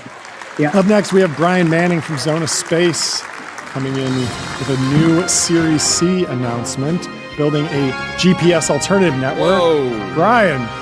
What a setup. Beautiful setup. I assume you're in your factory. Take us through an introduction on yourself, the company, and where you are. Thanks, guys. Yeah, no, it's super excited to be here. It's been an exciting day. We're fresh off this morning, the announcements and launch of our new satellite factory here in San Francisco, which coming on the heels of our $170 million Series C raise that we announced a couple weeks ago. Thank you. So, got a lot of exciting things happening. So what we're doing, what we're building here is we're basically building a new GPS. Yeah. And so we're building a network of these small satellites that are 20 times closer to Earth than existing GPS to provide extremely high accuracy, extremely high reliability navigation capabilities. I came from SpaceX, our CTO came from Ford. Originally, the company was designed around providing autonomous vehicles the level of certainty and accuracy they really need to scale. But we started finding pretty quickly after that there are 7 billion plus GPS devices around the world. Every single one of them is looking for better performance, and that's exactly what we're building a network here to provide.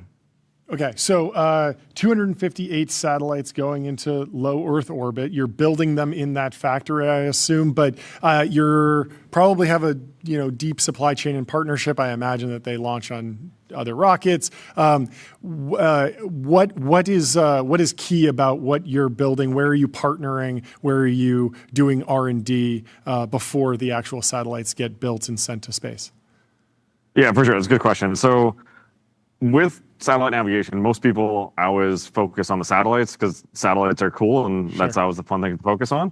But a sat-nav system is really 3 pieces. That you have the ground segment, which is mission operations kind of control segment. You've got the satellites, and then you've got the user equipment. And then the user equipment is arguably the most important, but it's also the most overlooked. So we are building the satellites, we're building the ground segment, and then we've partnered to integrate our capabilities into all the different user equipment that's out there. And so that's the chips that would go into everything from a dog collar to a phone to a tractor to a car to military devices and everything in between. Yeah. We've designed our capability to be just a software update so that we can integrate in with these billions of devices that are going out there. And we've been able to demonstrate that on over a dozen different receivers with the satellite that we launched last year that's up in the air now. Got it. So, yeah, can you give me an example of so a dog collar has a GPS chip in it. It's currently interfacing with satellites that are higher in orbit, and with a software update, you won't actually need to swap out the chip. You'll be able to get more accurate GPS data. What is the benefit of this particular new constellation? For sure. So there's three big areas that we've seen customers really need better capability. And it's we try and make it simple to remember by precision, power, and protection. So there are some customers that are, GPS in the automotive world, for example, can tell you a human driver kind of reliably what road they're on, where our system is designed to extremely reliably tell them not only what lane they're in, but if they're in the center of that lane or not. But we deliver that through a signal that's 100 times stronger than GPS, which means it's strong enough to punch through jamming, it's punched through trees, even punched through a couple walls. So back to the dog collar, right now, everybody just accepts that like when you walk inside or when you go indoors or you go into your house, GPS just kind of disappears and location doesn't really show up anymore. With ours, our signal is strong enough so that you can see if Fido's in the kitchen or in the backyard, or at least knowing where they are at all, where you just can't do today with existing GPS. I heard this story years ago that I have no idea if it's true, that the current GPS constellation is higher resolution for military applications than for civilian applications, and the technology is not actually the problem. It's more that there are specific rules about the level of resolution that GPS data is like turned over to private companies. Is that true at all? Sort of. So there's bits of that are true, and some I think there are just some misunderstandings that are pretty common in the world. So the military does have a different GPS service than civilians do. The big difference between the civilian GPS and the military GPS, though, isn't the accuracy. It's actually more on the security aspects. And so there's more protections that exist on the military service to prevent bad actors from being able to fake the signal or being able to use the signal.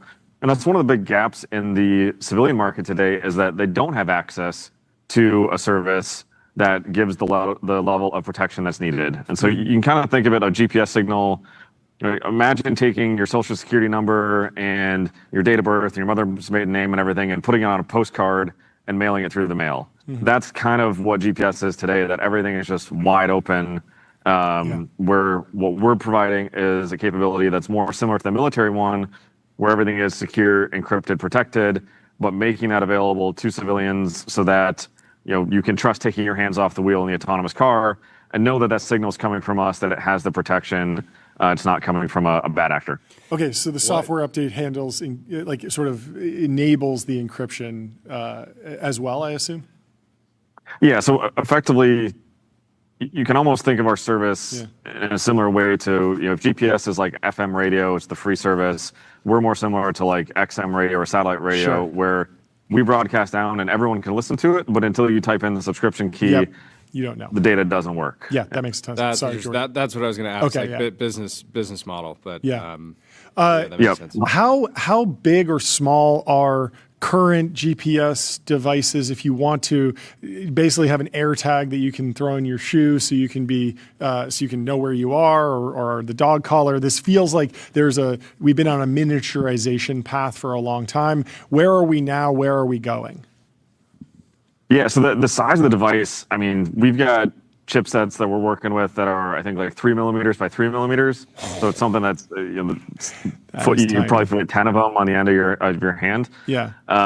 It's GPS is really one of the superpowers of GPS, and what we're building also is that it is a one-directional broadcast. So it's a receive-only signal that it doesn't do. Your GPS device, like GPS doesn't know where you are, it only can tell you where you are. So there's no personal privacy concerns or anything like that. It just gives you the data to figure out where you are.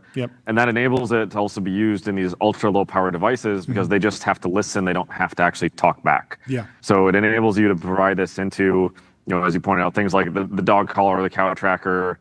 We've even seen people with like peel and stick packaging labels that we're starting to work with that you can put on the side of a FedEx package to track it. Wow. So it is getting into smaller devices, and in the world of AI, everything wants to know where it's at. Yeah. And the more accuracy you can provide with more availability and just enabling these things to know where they're at more of the time unlocks so many new insights and logistics, visibility, and whatnot that really just doesn't exist today when GPS can't get into the place where the thing is at. Tell us more about the factory. Yeah, and a lot of the sort of space companies that come on the show are based down in Southern California. Yeah. What have been the pros and cons of building in the Bay Area? For sure, that's a very good question. That's something we've had people ask before. If you open up our satellite and look inside of it, and we laid it out on a table, most people look at it and say, this looks like the guts of a desktop computer. There's a bunch of circuit boards. I mean, there's certainly solar panels and propulsion systems and other things around it. But the core, like the heart of it, and a lot of pieces that we've designed and built internally here have a lot more in common with a desktop computer than they do with 747. And LA has a lot of great talent, a lot of big aerospace talent. With Silicon Valley is in many ways the heart of compute. Yeah. All these, the chipsets and a lot of the talent, the people that we're looking for, it's a lot of electrical engineering, a lot of software engineering, a lot of mechanical engineering to put the pieces together, which is, and the whole founding team came from Stanford. So we all kind of naturally landed here, which had the right resources around us. The factory that we're stood up here is modeled more after, a supercar assembly line than it is after a typical satellite assembly line. And so it's something that, this satellite factory is built to start providing, multiple satellites per week, where to put that in context, the US currently produces maybe 2 navigation satellites in a year, where with what we're building here, we can produce that many satellites in a week, which really just brings an entirely new capability to the world at a pace that's never been possible before. What's the regulatory side of the picture? Do you have to get FCC clearance for your designs? Is there a wait and see period? Is that being accelerated at all by new tools and the ability to proofread documents with AI, anything like that? It's so you very astute question from the space world that anything spectrum related. Yeah. We started working the spectrum engineering years before we started working any of the satellite engineering, because we knew that would be the biggest challenge. And one of the things that we've done that's very unique is, with all the spectrum engineering we've done, we basically figured out how to provide a service that is in the GPS bands right next to the GPS signals without actually causing any sort of interference to those signals, which is incredibly difficult to do because GPS broadcasts at about the power of a light bulb from an Earth and a half away from Earth in distance. And so it was just such an incredibly weak signal that there's a lot of people that told us when we started the company, like, there's no way you'll ever figure out how to put a high power signal next to these GPS signals without causing interference. And a lot of people still didn't want to believe it until we launched the satellite last year and were able to show, look, there's our signal, there's GPS, it's 100% fine. And it's not only fine, it's really necessary in the world today with so much electronic warfare and jamming and other things. You really need these high power signals to be able to fend off interference, whether that's interference from a wall or a roof, or interference from somebody trying to jam the signal and prevent the capability from getting through. Yeah, that makes a lot of sense. Well, congratulations on the new factory. Thank you so much for coming on and breaking it down for us. Thank you guys so much for having us. We'll be back awesome on to be here soon. Yeah, have a great rest of your day. That was good. We'll talk to you soon. Awesome, you two guys. Cheers. Thanks all. Up next, we have Cody Blumenfeld-Gantz from Chapter, raising a Series E to expand Medicare navigation and launch financial products. Not with us. The waiting room. Just We're waiting. yet. We're waiting. In the AC, nice. He Nice that received got his M64. his M64. And he showed the packaging. It says, "Brought to you by the Crack Team at Mod Retro." At Mod Retro. Crack Team. The Crack It's not Team. a We have one crack over there. team. I saw some people playing Cruisin' USA, Cruisin' World, maybe something like that. This is going to be fun. What do you think they mean by Crack Team, though? Crack Team? If you look at this, if you look at the packaging, it doesn't say "Brought to you by the Cracked Team at Mod Retro." It just says "Crack Team." I don't know. So maybe this is some new slang. They cracked it open. Well, we have our next guest in the waiting room. Let's bring in Cody Blumenfeld-Gantz from Chapter into the TBPN Ultra Dome. Cody, how are you doing? Doing well. Thanks for having me. Thanks for hopping on. Please introduce yourself and the company. My name's Kobe. I run a company called Chapter. We are a Medicare navigation and retirement platform. I started the company a few years ago after seeing my parents struggle with the Medicare process. Pretty much every person in this country who's over 65 or retiring has to deal with Medicare. Yeah. And I was just really appalled at how bad their experience was and wanted to make it much better. So that's what we've been up to. Yeah, early on, when you kind of discovered the problem, did you assume that there was companies already solving it well, and that, when you talk about the scale of the market, it's like everyone we're an aging country, and everyone in retirement for the most part is dealing with this. What did you find, and then what gave you the confidence to start the company? I found really poor experiences all around. Most Medicare brokerages in this country are heavily incentivized to push plans that pay people, that pay brokers more rather than focusing on what's best for the consumer. And there's really no good technology in the space at all. So you really have a combination of sort of mom and pop brokers. You can think of these as local real estate agents. And then you have these legacy call centers that are basically just like marketing orgs that are very bad at what they do. And really nothing in between that really prioritizes the consumer's interest. So when my parents were going through it, they had to deal with faxes and phone calls, and they got really bad guidance. My mom actually now has lifetime late enrollment penalties because she was told to sign up too late. Yes, the government imposes lifetime penalties on people if they sign up late for Medicare. Good. I hate that. Talk to me about then how it seems like reaching the potential customer or user as early as possible is critical. What's the customer journey to actually get on Chapter or work with an advisor? How do the users actually find the product? We take a really heavy AI-driven approach, but we augment humans with the AI. Yeah. So we have one of the smallest teams, probably of any tech company, and especially any Medicare company for our scale. Yeah. And we're really proud of that because we're pretty sophisticated users of AI. Yeah.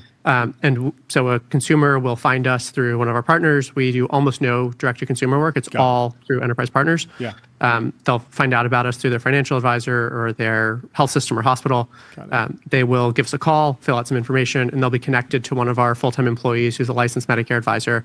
That Medicare advisor has a lot of tooling at their fingertips that we've built to make sure they can deliver really high quality guidance all the time for every single person. And what does that tooling look like? Is it visualizing and analyzing numbers and sort of instantiating spreadsheets and dashboards and charts, or is it actually going and filling out forms and dealing with like legacy government systems that can be abstracted into something that's just more usable? All of the above and a lot more. So I'll give you a couple of examples. One is every single insurance carrier has a different portal that one has to use to look up information and fill out forms. So we have to automate all of that, and most of them don't have APIs, as you can imagine. Yeah. So that's kind of the automation of filling out forms and paperwork. For any given Medicare plan recommendation, we have to know every doctor that person is in network with. We have to know every prescription that person takes. In order to answer what sounds like a very simple question of what prescription what will a prescription cost on a given Medicare plan at a given pharmacy, that requires tens of billions of records to know. Just that one question. And that's one of many elements. So we do a lot of work to, obviously our Medicare advisors are not crunching those numbers every time they talk to someone. So a lot of that to surface the right answer to the Medicare advisor. Yeah.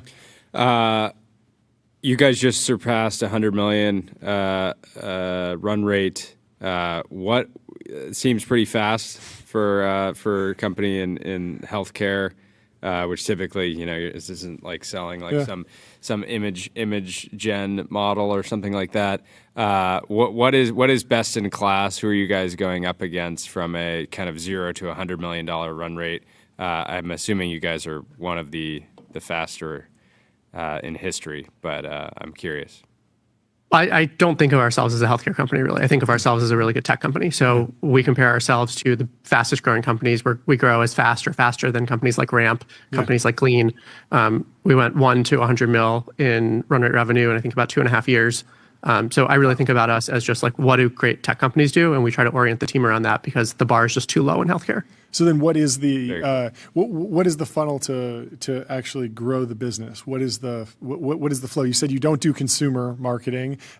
Is this, like you said, enterprises? Are you do you have SDRs? Are you going outbound to companies and financial advisory groups? What does that go-to-market motion actually look like? We do have an enterprise partnerships, enterprise growth team. Yeah. the whole team is about 6 or 7 people. Wow. So as I said, we're very small, and we take a lot of pride in having a really high bar for talent. The entire company is? No. Just the growth team. The enterprise growth team is but all of our sort of corporate headcount, product, engineering, growth, legal, et cetera, we're about 30 people. Wow. That's remarkable. Well, congratulations. You just raised a round. Tell us about it. Yeah, we raised about $100 million, led by Al Gore's Generation Fund. Nice.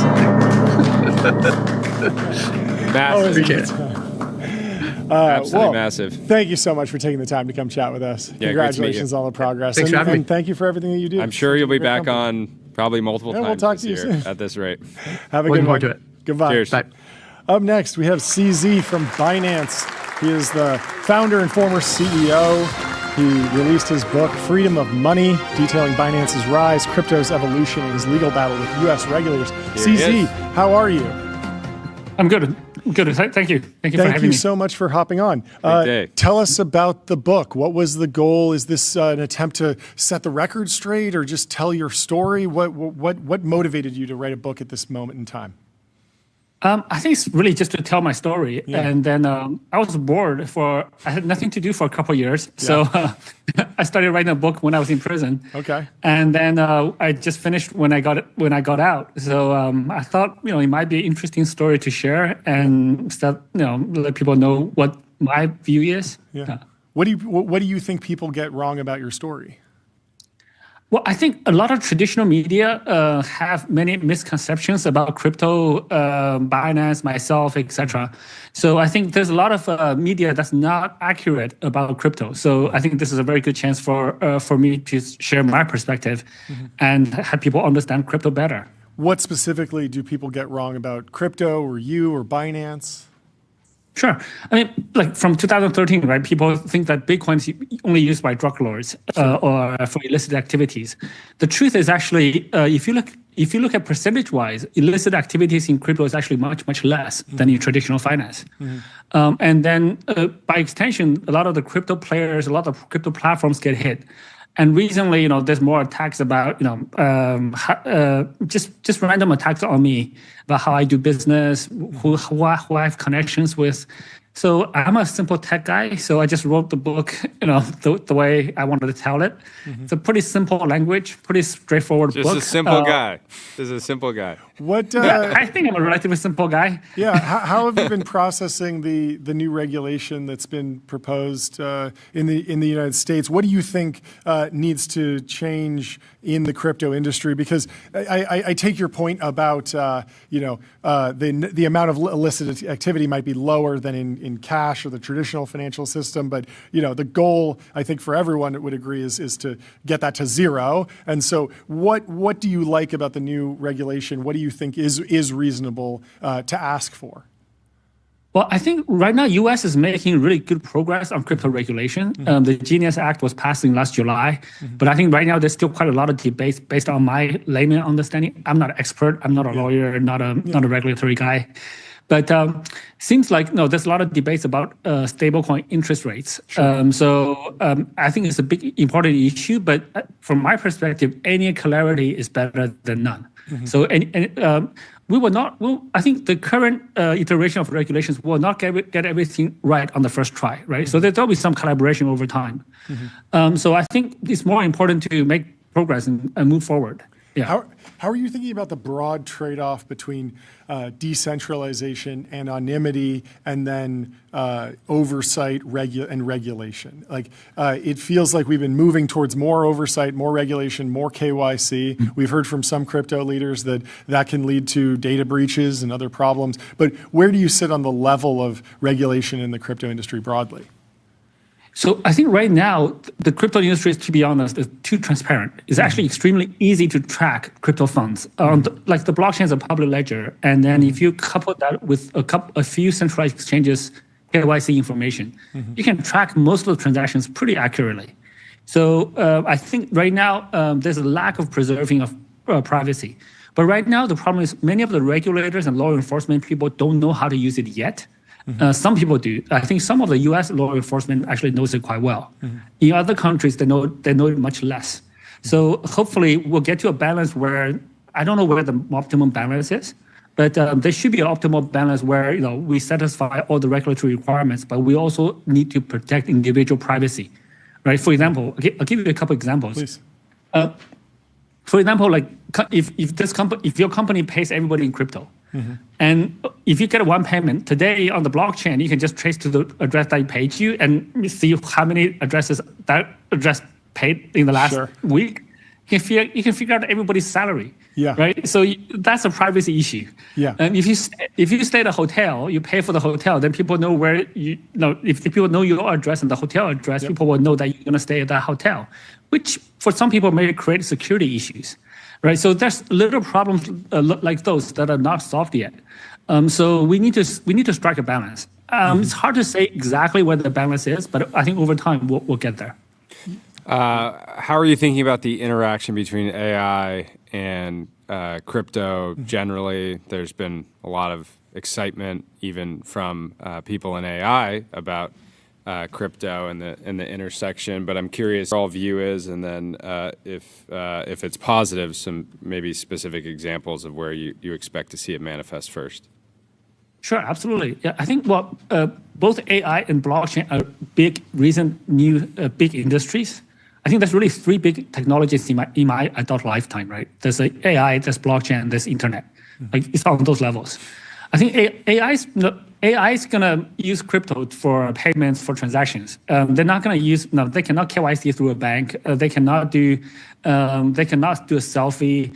They don't have a passport, etc. And also payments in every country is a little bit different. Whereas crypto blockchain is the same across different countries. So you integrate with a blockchain once, it works globally. And it also handles micro transactions, large transactions, etc. And also crypto is going to increase the amount of transactions significantly. So the traditional payment rails may not be able to handle that. I think blockchain also have a lot of benefit from AI. I think right now, a lot of the applications are in blockchain quite difficult to build.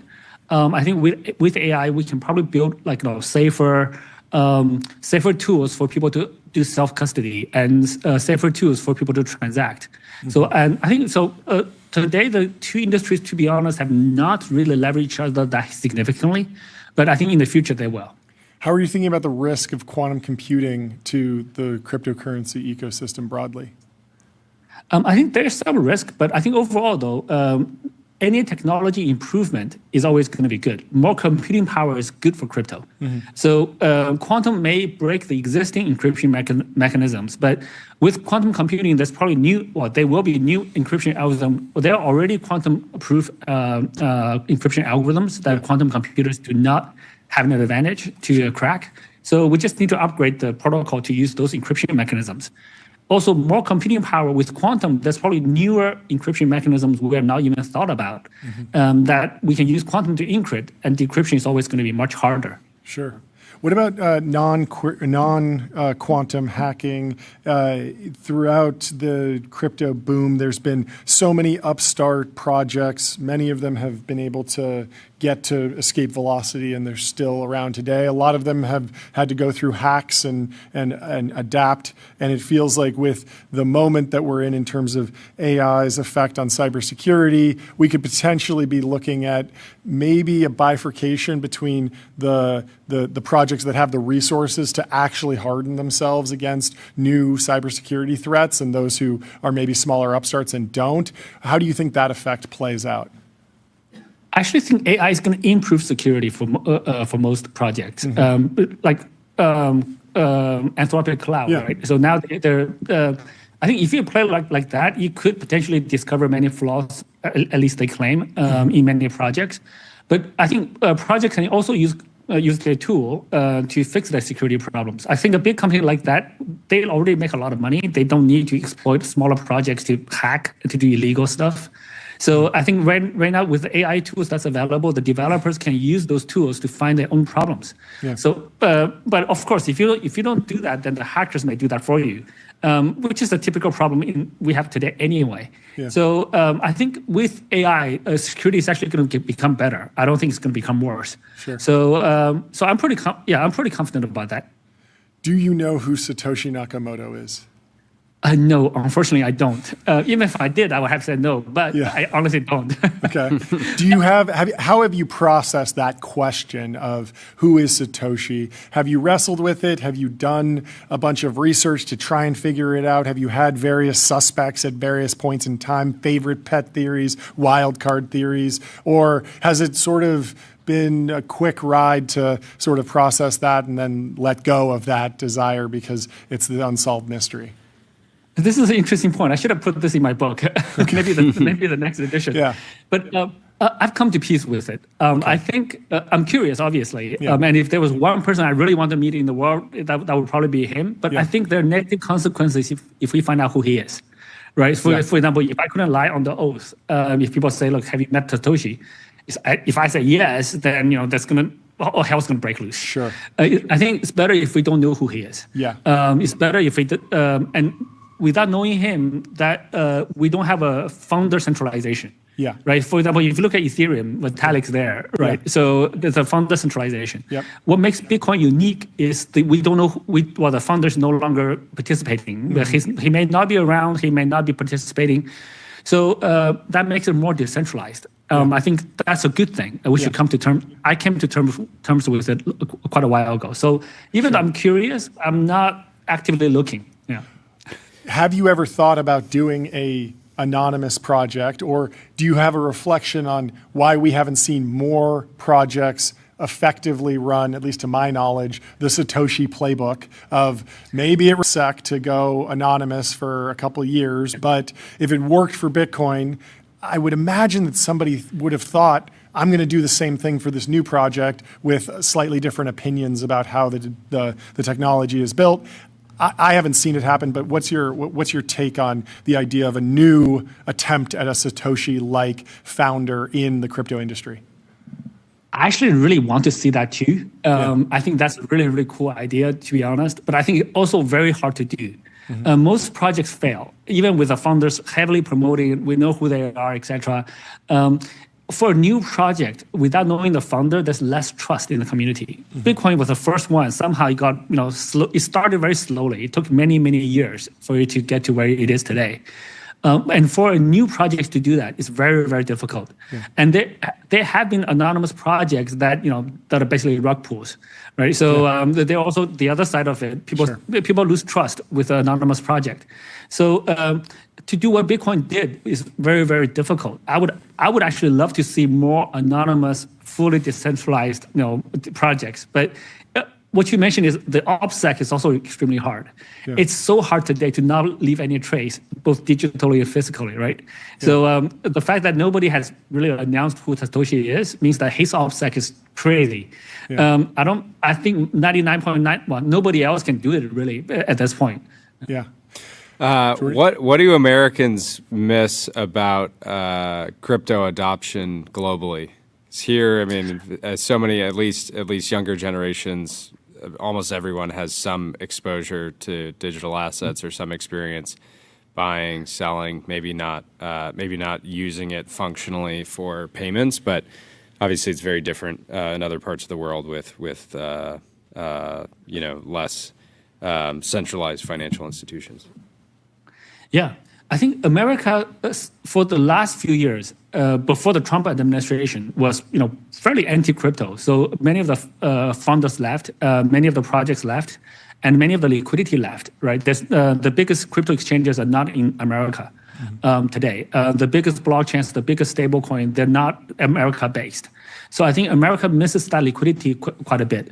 America right now has very forward-looking regulations, and now people flocking back. I think the talent pool is coming back, but some of the larger players are not backing America yet. So we'd love to see that changing. I think right now, crypto, if you buy crypto, Americans are probably paying the highest fees in the world, whereas if you buy anything else, America's usually paying the lowest price. So the cost to American consumers today for accessing crypto is quite high.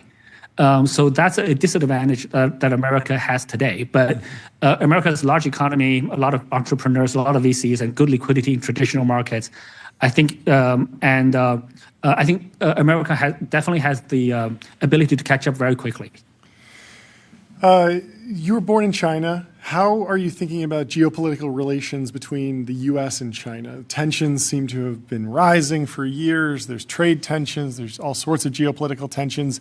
Is there any hope for de-escalation between the two countries?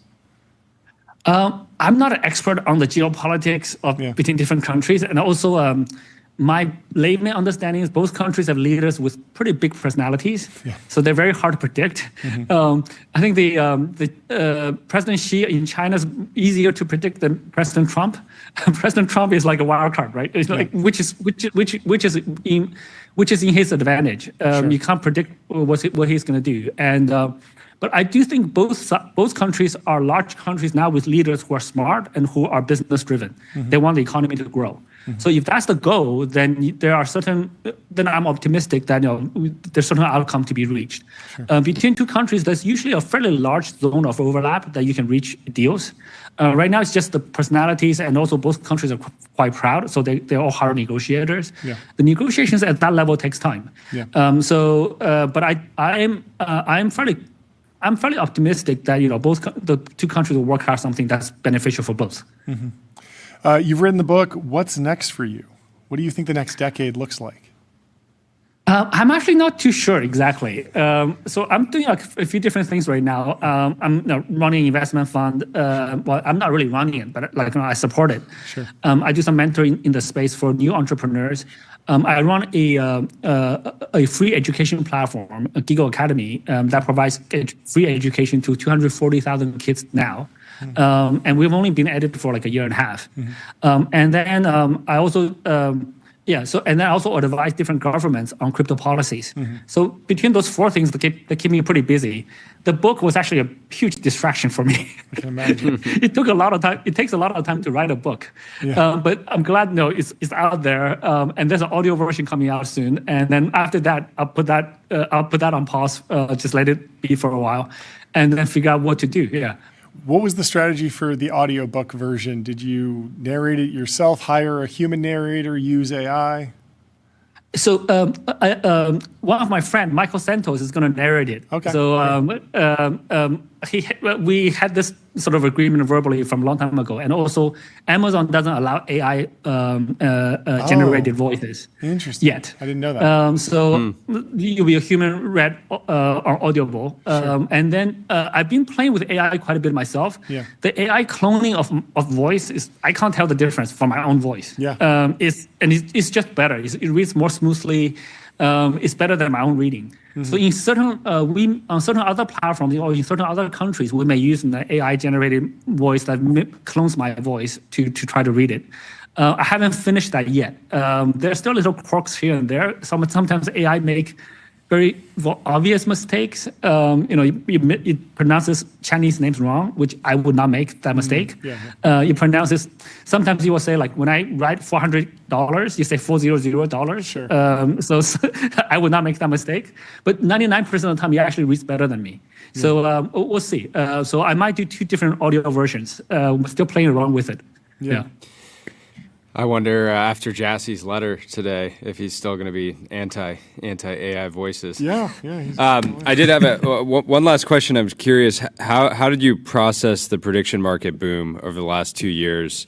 There had been, people had long had predictions that prediction markets would intersect with crypto and be really big, and yet there was attempts in the 2010s that didn't really reach critical mass. So I'm curious, how you process that entire period. So I think today I do think prediction markets has a huge potential, and it's already pretty big. Like the top players are pretty big already, and there's like hundreds of thousands of upcoming platforms as well.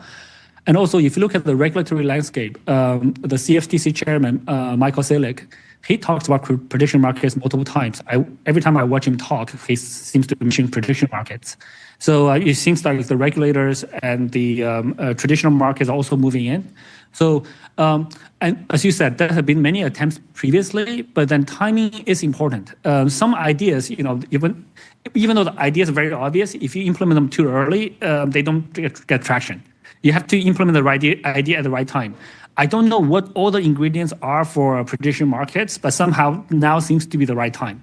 The previous attempts struggled, and now it seems to be taking off. So I'm a big proponent for anything that's new and interesting, and I think prediction markets are very interesting. They're price discovery and truth discovery.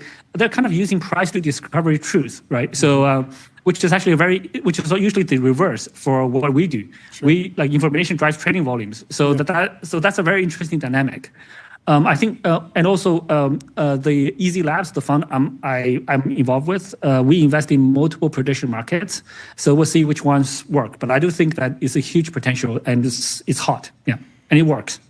How are you thinking about any of the previous crypto booms or narratives or themes coming back? Things like NFTs or crypto gaming. Are you optimistic on any projects, DAOs that had their moment in the sun and didn't quite reach escape velocity? Do you think anything will have a second wind in the near future?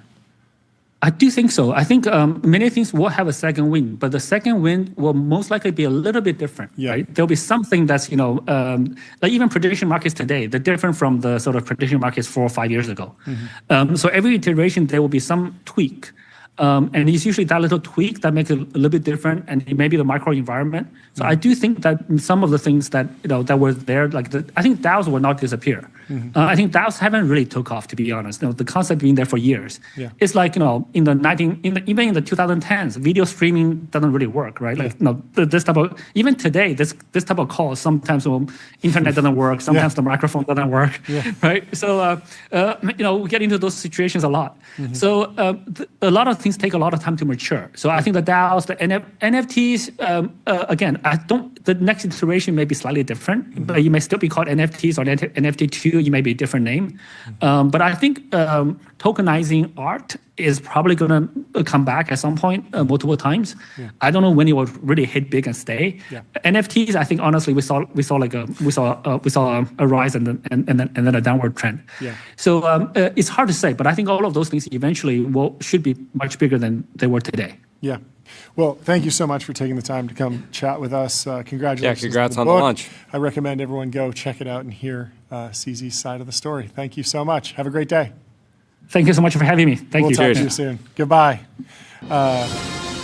There's some lore on the timeline. Bluetooth is such a strange name for technology. Apparently it's named after a Scandinavian king who united Norway and Denmark, and the logo is a combination of 2 Norse runes. I like Bluetooth. Anyway, let's bring in our next guest, Tal Hoffman from Enclave. He's the founder and CEO. Here to tell us about his seed round. How are you doing? What's going on? Hey, thanks for having me. How are you? We're good. Please introduce yourself and the company. Yes, please. So I'm Tal. I'm the co-founder and CEO of Enclave. Mm-hmm. Essentially, we're an AI code security platform using LLMs to find critical vulnerabilities in code bases the way traditional scanners want. Yeah. So huge week. Take us through how you've been processing it. From your perspective, what is AI actually capable of doing? What is not there yet? How have you been processing all the news around AI and cybersecurity this week? Yeah, I think what Anthropic has done is tremendous for the industry. I think it's a tremendous leap forward for security. I think the real novel thing that they did besides finding the unknowns, the vulnerabilities that have been there for decades, were able to exploit autonomously vulnerabilities. Essentially, exploitability is the name of the game, as I see it, right? Mm-hmm. Because a vulnerability that's not exploitable is not worth as much until right now, unless something changes. Mm-hmm. So I think it's a huge leap forward, and I think they've done very correct move in deploying it safely. I think it's very exciting for anyone that's in code security, including ourselves. And how do you see yourself fitting in? Tell me about the shape of the business, the strategy, how you want to roll out your products. Yes, so I think, especially with Miros and the recent changes, I think that it's gonna be asymmetrically deployed. So I think that this creates an opportunity for other organizations that do not have access to the technology to be proactive about it and procure, whether it's through us or our competitors. I think it's net positive for the industry. especially with new attack surfaces being exposed and created, and with new teams from regular developers to go to market and everything in between, deploying more code. So I think it's a tremendous opportunity. Yeah. How are you thinking about interfacing with Project Glasswing? Do you want to fold into that and then be able to do things on top of the private models that are maybe deployed in this asymmetric way? Or do you want to use other models and sort of figure out a different way to differentiate and add value? Yeah, no, I think we want to go and partner with Anthropic that has done great work, and OpenAI and all those big labs. Yeah. I think the alpha is currently in using them. So definitely want to partner with them. We are talking with them. Yeah. Again, I think they are doing a tremendous job, but I think ultimately most organizations do not currently have access to this technology, and they need an independent system level reviewer that's able to constantly deploy the state-of-the-art models. Tell us about the round. You raised some money. Yes. Yeah. So we have raised $6 million, led by 850. And then we have a bunch of exciting investors on board, like Aaron Levy. There we go. Brother Aaron. Brother Aaron, Mark Benioff. Whoa. Yeah. You got the dolphin in. The dolphin. Yeah. You don't see him ripping personal checks. Last question from my side. What have conversations been with customers like? Who do you need to get to? Who are the key stakeholders? How diffuse is the understanding of cybersecurity threats these days? And what are you educating customers about most frequently? Yes, I think so. We are just out of beta, just released the product. I think for us, we're trying to cater to both the security practitioners at the end of the chain. Like we are seeing we're seeing a lot of anger from them to have their own cloud code, their own cursor, right, their own shiny object. So we want to empower them. But I think most importantly, we want to empower developers to be able to deploy safely and quickly, because it's becoming very concerning. Yeah. We can see because we have some new 0 days that will be publishing soon, following responsible disclosure. And I think that security is going to be very big as a whole, the new job. You see how sexy security has become the last couple of weeks. So I would say hug your security personnel, but ultimately this whole thing is very good for them. You can assume that bad state actors already utilize those 0 days. So eventually, as more organizations get exposed to this powerful tech that is LLM-powered security research, the safer it becomes. And I think it's become very obvious. We don't have to do much education. It's like the opportunity is very obvious. The problem is very obvious. Yeah. How are you thinking about the business model? Do you want to sit between the code that's written and the pull request and the code review phase? Do you want to be actively monitoring systems in production, both? Yeah, but definitely both. But we are trying to be to prevent those issues to begin with, whether it's through GitHub, through the pull request, through Cloud Code, MCP, through Cursor. But also, definitely also prevent production. And I mentioned exploitability. So context is most important here, and looking at and I think this is something that Wiz has done a great job with. Is looking at the cloud environment, at the runtime, see what's exploitable, what's not, because you can have a 10.0 CVSS vulnerability that's completely irrelevant because it's not exposed to the internet. So we want to be both preventing but also finding live vulnerabilities. But right now we are focused on code. Yeah, makes a lot of sense. Well, congratulations on the round. Thank you so much for coming on and breaking it down for us. And have a great rest of your day. We'll talk to you soon. See you soon. Goodbye. Cheers. What else is in the timeline before we wrap up the show? Yahoo's G800 is at Augusta. If you got really good SEO between 1994 and 1999, then messed everything up after that, your executive team in 2026 will still have a G800 money, says Chris Backey. That is very funny. And Preston Holland is chiming in with some crying emojis. Secretary Kennedy New podcast. The Secretary Kennedy podcast coming soon. Podcast. Derek Thompson says the urge to pod cannot be denied. Tech VCs and David Rubenstein are richer than God. What do they want to do in their enormously valuable spare time? Fire up a mic and pod. Yeah. What does Jamie Dimon want to do after JPM? Start a media company, i.e. pod again. RFK Jr. is in charge of all government health policy. What does he want to do with that power? Pod about it. In this, Will highlighted Jeremy's post. Posting is the end state. It's the treasure that awaited Alexander at the end of his conquest. It's all that's left for man after gaining the world. It's all there is at the very end of it all. Celebrities, billionaires, industrialists, scholars all wind up as the humble poster. David Rubenstein's podcast is deeply underrated if you're not already listening to it. The David Rubenstein Show, peer-to-peer conversations, airs on Bloomberg Television. He's also done history with David Rubenstein on PBS. He is the chairman of Carlyle Group. And yes, truly very successful, but still enjoys a recorded conversation. In other news, the Acquired podcast just released a new website, acquired.fm. Stunning. Many people are calling it the most beautiful podcast website in history. It's incredible. Really, really well done. Every time you mouse over something, you get a vinyl record that pops out. I'm very excited to see the physical instantiation of this. And it fits the brand perfectly. It's a great... so many iconic episodes, so many iconic interviews. So congratulations to the folks at Acquired. Every company has a story.